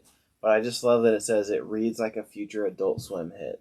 Yeah, it sounds like a Phil book right there. A huge selling point for me. Yes. Maniac of New York, we talked about Volume 1. We do have that in stock if you need to catch up with what is going on with that. This is basically Jason takes Manhattan if he actually had taken Manhattan. The rights for Friday the 13th are still in limbo, so Aftershock is going full hard on it. I love it. And it's got that beautiful Andrea Moody art. Yeah. Norse Mythology Volume 2 from Neil Gaiman came out this week. Shout out to Neil Gaiman. Thanks for retweeting a tweet about Bad City and talking about Bad City on your Instagram this week. We love that. Also, just shout out to Neil Gaiman in general. Just in general. What a great human. And I have a UT student who's getting a major in Norse mythology who buys these books from us just to make sure that she understands everything that she's reading in her Norse mythology major. So thank you for making Norse mythology understandable, Neil Gaiman. We appreciate that. Also nice, beautiful hardcovers. Yeah, I love those Dark Horse hardcovers. And lastly, from Black Mask, we have Alice in Leatherland, The Complete Story. One of my favorite books from last year by Yolanda Zandafino. Yes, that is right, Zandafino. Who just recently did a thing called Truth and has Hecate's Will. This book is great. It's all about a children's book, picture book writer who ends up breaking up with her partner, moves across the country, and is trying to discover herself and realizes that she has no idea how to be sexy and cool. And while she's figuring that out, also is writing her children's book. And so it's a great, beautiful parallel on self-discovery for both herself and her children's book. And it's amazing. I love this book so much. I like that we started and ended with a title with Alice in it. As was planned by the way I set that up. Yes. Oh, okay. That's why I moved that book to last. I wasn't sure. It sounded slightly sarcastic when you said it. No, it was actually on purpose. All right. So outside of that, we've got some comic book news. Some weird things, some great things. First of all, did you see that piece of Action Comics sold for $7,000? Over $7,000. Just a piece? It was just the number part. It was CGC slabbed, and it sold for $7,500 roughly. It was just the number one. It's just it's just that piece. Did they put it in the giant? It's in the giant CGC slab. Why they didn't put it in a card slab? I don't know why it wasn't in a card slab, but it is in a comic slab. It's just the piece where the number was. It was authenticated because it was kind of one of those where like the cover is torn up and like it's not detached like the person didn't have it. Somebody told me the whole story this week. But it is that went to auction and just that one piece of Action Comics that's just the number one actually sold for over $7,000 this week. Well, comic books. I remember there was I think it was last year or the year before. I remember seeing they were selling at the Heritage Auction House bags of shreds. Yes. It was like you can buy a small baggie of pieces of Action 1, and it was a few $1,000s, and it's just like, this is absurd. Which, speaking of, Heritage is going to be auctioning off one of the original film cells from Harley Quinn's first episode of Batman the Animated Series. Ooh. Yeah, there's some good stuff coming through Heritage. Can't imagine what that's going to cost. Way more money than I can picture in my brain. That like those like pictures of like the Joker burning the money in The Dark Knight. That's basically what I imagine it goes for. Other weird news. So they had a fish, a Brazilian fish, has now been renamed to the Wolverine pleco fish. Because they found out that it had 3 hidden claws under its gills that come out when it wants to attack. And because they're 3 like retractable hidden claws, they decided it reminded them of Wolverine. So they've officially renamed this fish to a Wolverine pleco fish. So congratulations, Wolverine. A fish has now been named after you. You've done it. You've done it. You've reached the pinnacle. You have mastered all things that you could be, Wolverine. Because now a fish is named after you. I thought that was great. It was like a part of a group of fish that had like one title, and then they realized that their fish were like all different, so they started to break it apart, and then they noticed that that one had Wolverine claws. I love that. Other things, Usagi Yojimbo was announced last summer that it was getting a Netflix animated series. They are now moving forward. More has been released about that, and they are currently circling to get Taika Waititi to be the director of it. Great choice. Which is super cool. And then I was researching that, and I saw that Taika Waititi is also doing an Oompa Loompa show. That's going to be an animated, like, origin story of the Oompa Loompas from Willy Wonka. And that's all I've actually ever really wanted, is to see more about the Oompa Loompas. So I'm kind of excited to see what Taika Waititi is going to come up with for that background. They kind of touched on it on that really terrible... Johnny Depp one? The Johnny Depp remake of Willy Wonka. Yes. And I try so hard to etch that out of my brain, like, or burn it out of my brain, like, get rid of that. So I would like that. Honestly, I would love more diving into the Willy Wonka universe. So if they want to just let Taika Waititi just do all of it. 2 animated Willy Wonka theme shows. And Willy Wonka would work well animated. Yeah, I agree. The other thing is the founder of Reddit is creating an alternative to Substack. There is the founder of Reddit and one other person, like a couple of other venture capitalists, have actually just reached the goal that they needed to create a Substack alternative. Curious to see where that's going to go. That was literally just like finalized like yesterday. Curious, because Substack did not take off, I think, in the way that they thought it was going to. And I know a lot of people who signed up to a lot of them and then dropped it. So I'm curious to see, like, now that we're going to see more and more of those. And the guy that was in charge of Comixology is no longer in charge of Comixology and has moved directly to Amazon to, like, kind of broaden what they, like, that connection piece. And I saw that Comixology actually is releasing an update because everybody wasn't happy. So there's a whole big thing going on with digital comics, and I'm curious to see how it all plays out because there's so many people trying to get a piece of how to do digital comics. I'm curious to see where that's going to fall in the next couple of years because I think there's definitely a market for digital comics, but I'm curious to see how it's going to play out with everybody trying to come together and scramble. It almost feels like a scramble to find like what's going to work for people.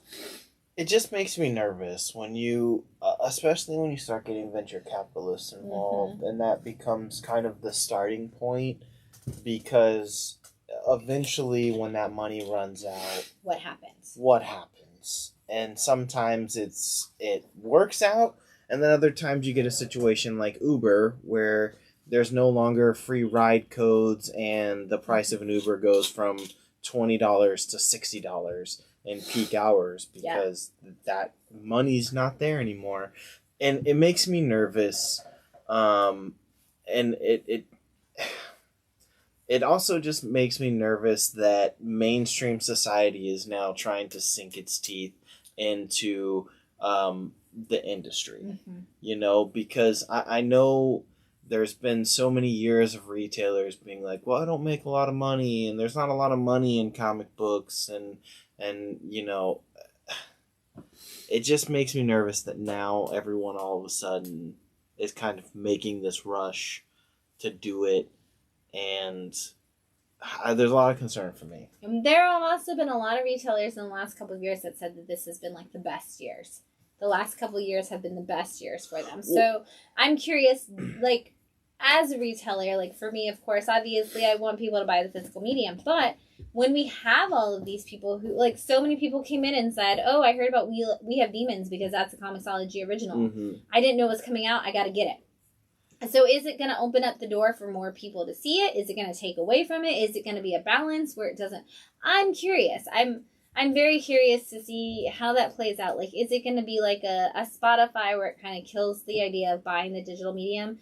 Or is it going to be because comics are a tangible asset and a collectible in the same way that vinyl had a resurgence? Right. It's like CDs stopped because of things like Spotify, but then everybody wanted vinyl because it was the collectible piece. Right. The physical medium of comics is the collectible piece. And so it's like, oh, you know, yeah, I can read it digitally, but I want to go buy it. There's a lot of creators who I saw tweeting this week that said, like, my kids read digitally and then they pick their favorite books of the week and those are the ones they go buy. And there's And people so- who come in here and say that. Yeah. Like, they'll still buy the physical medium, but they read them digitally. Yeah. And honestly, like, I like the concept of digital comics because, like, I have Marvel Unlimited because I want to go back and read books that aren't in print. Yeah. You know, Silver Age books that just you can't find anywhere. And I'm not going to go out. And you're not going to open it if you do find it. Yeah, I'm not, I'm not going to go out and crack open some slabbed AF-15 just so I can read the first appearance. Like, that's what those are for. My thing is I've always, I like the digital aspect of it because it allows independent creators to put their books out without having to spend the money to print something. You know, I really like webtoons for that reason. Like, it's a great way for creators, like cartoonists who don't really have the resources to do that and aren't being viewed by any type of publisher. So I do see the benefits. I just don't want it to get to a point where everyone's looking around being like, well, this kind of sucks now. Like, why are we doing this? And is it going to get to a point where these venture capitalists are like, well, how can we take advantage of people who already are struggling to create this art form? And an interesting thing for that is I was, I had an agent and was writing when Kindle became a thing. And everybody was like, oh, like the Kindle and the Amazon Fire and all that's going to kill publishing. Like, you should just publish your book digitally or not at all. But then you went into the publishing industry and they were like, if you publish your book digitally, we won't publish it in physical form. We don't want to buy the rights for it. So it was like this big war between the two. And yet, since then, indie bookstores and the publishing industry of physical media has had some of the highest numbers they've ever had in the history of time. Because, and yet nobody, like, most people don't read their books digitally anymore. Most people are like, oh, I had a Kindle, but I don't anymore. Well, for me... And so it's kind of like, I'm curious to see how it shakes out because there was such a panic that, like, bookstores and books were going to go away and everybody was like, oh, but I love the smell of books. And it was such a panic. And then it actually impacted it in the opposite way. It ended up making people go back to physical media and stop buying Kindle and digital books. Well, because, and I remember when Kindles became a thing, and my mom had one, and she was, it was funny because she bought one just so she could read 50 Shades of Grey. Funny. And I remember looking at it, and I was like, this hurts my eyes. Like, worse than reading a book. Because, your eyes get strained looking at all those words, but having the screen and the light in your face was really bad. And I remember that was a reason why a lot of people were like, well, I don't want to do this. Yeah. Because it affects my eyes more negatively than normal, so... And I'm a huge, like, I was gifted a Kindle Fire for my birthday, like, when they were popular, because I used to read comic books, like, most of my comic books physically, and then I was like, oh, I can't take them anywhere, so when I would want to read, like I read my Edge of Spider-Verse 2, I read it on my phone. Right. And my friend was like, okay, you cannot read comic books on your phone. And so she bought me a Kindle Fire for my birthday. And then I read comics. I got Marvel Unlimited, and I read comics on my Kindle for like 2 weeks and was like, I actually don't like reading them digitally, even on a bigger platform. And then I switched to just like buying 2 of everything. Right. Because I was like, well, maybe I'll just buy 2 of every comic. So I think there's always going to be the people who are like, obviously I want to do this. And we're kind of seeing that with, like, even with NFTs, like a lot of people are like, yeah, but I don't actually have the physical thing. Like, I'd rather just have the physical thing. So I feel like as much as we move towards like we can make a digital version of everything, there's always going to be those people who are like, no, but I want to touch it. I want to feel it. It's a tangible asset. Yeah. It's something I want to actually be able to hold in my hand and either pour through it, and if I'm reading it, or if I'm keeping it for the value, I'm keeping it for the value, like untouched. But either way, I want to actually have it. Yeah. But I'm curious to see what it does. I am too. I did not jump on the Substack thing. Honestly, most of the creators that I support in that way, like for instance Ed Piskor, Patreon, same concept, and there's no venture capitalist money. It's built, it's platform, it works, it's great, and creators make good money on their Patreons. Yeah. So, yeah, I don't know if we need another Whatever one, makes but- sure that we make sure that creators are taken care of. That's all I care about. As long as creators are getting taken Yeah, care of and they're exactly. getting their money and they're getting taken care of and we can support them, that's the most important thing. But, you know, a good way to do that is to buy their comics off the shelves, too. Also, like Substack, creators take that money up front. Take all that money. Mm-hmm. And then do whatever you want. I And don't do give a whatever you shit. want. Lastly, in comic book news, before I tell you like books that are coming out this week, is a big thing that happened this week that I actually found on LinkedIn and then sent Phil the message, and we had like a moment talking about it. Is Behemoth Comics was actually bought this week by Sumerian Records. Yeah. So, which is fantastic. and such an interesting thing because now we have a record label that's buying a comic book publisher. And we talked about, you know, Until My Knuckles Bleed kind of rushed issues 2 and 3 out. And it was like, it could go somewhere. It could stay there. I'm wondering how many more Behemoth titles we're going to see hit that wall as they switch from being this independently owned thing to something that's owned by this record label. Like, okay, did they go through and evaluate and say, we don't know how we feel about each title. Let's put some of these on hold while we figure out like how it shakes out.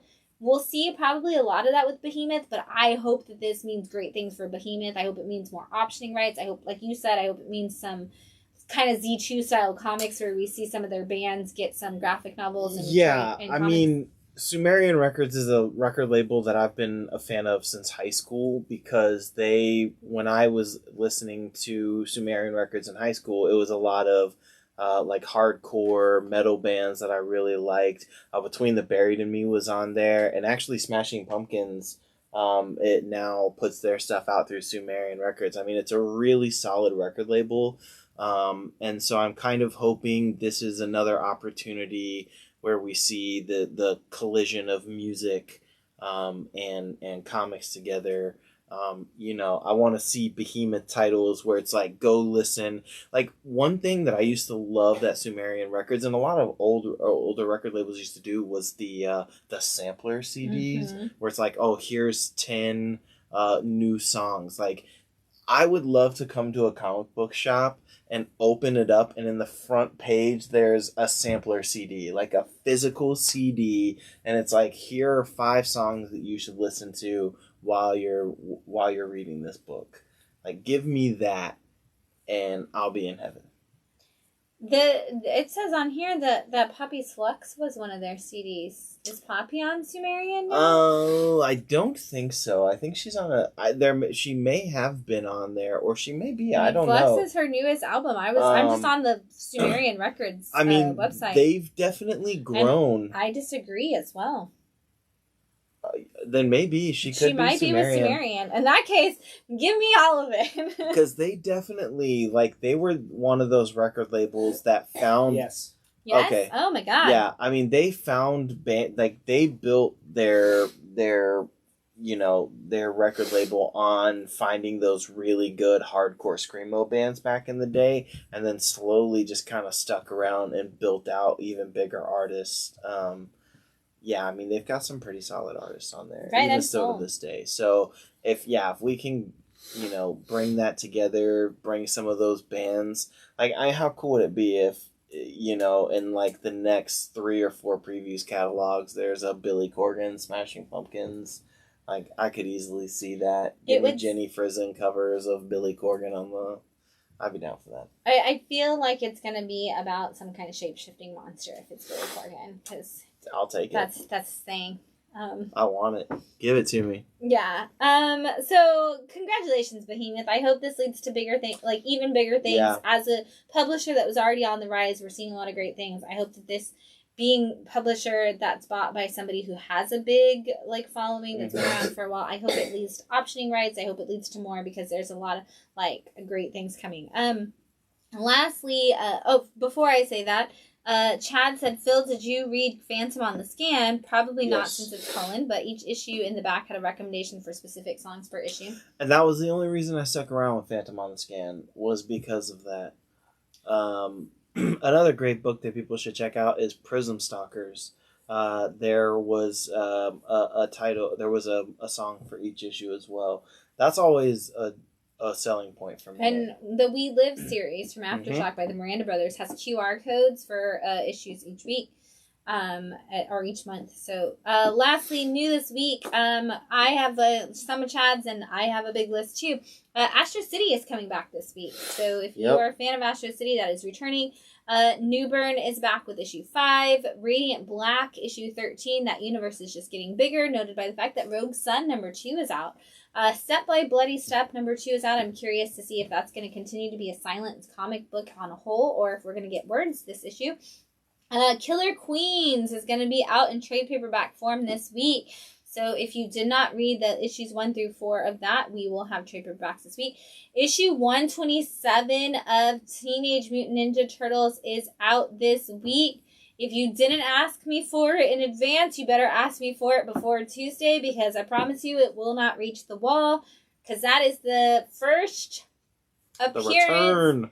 The return, but first appearance in comics of Venus de Milo, the first female Ninja Turtle.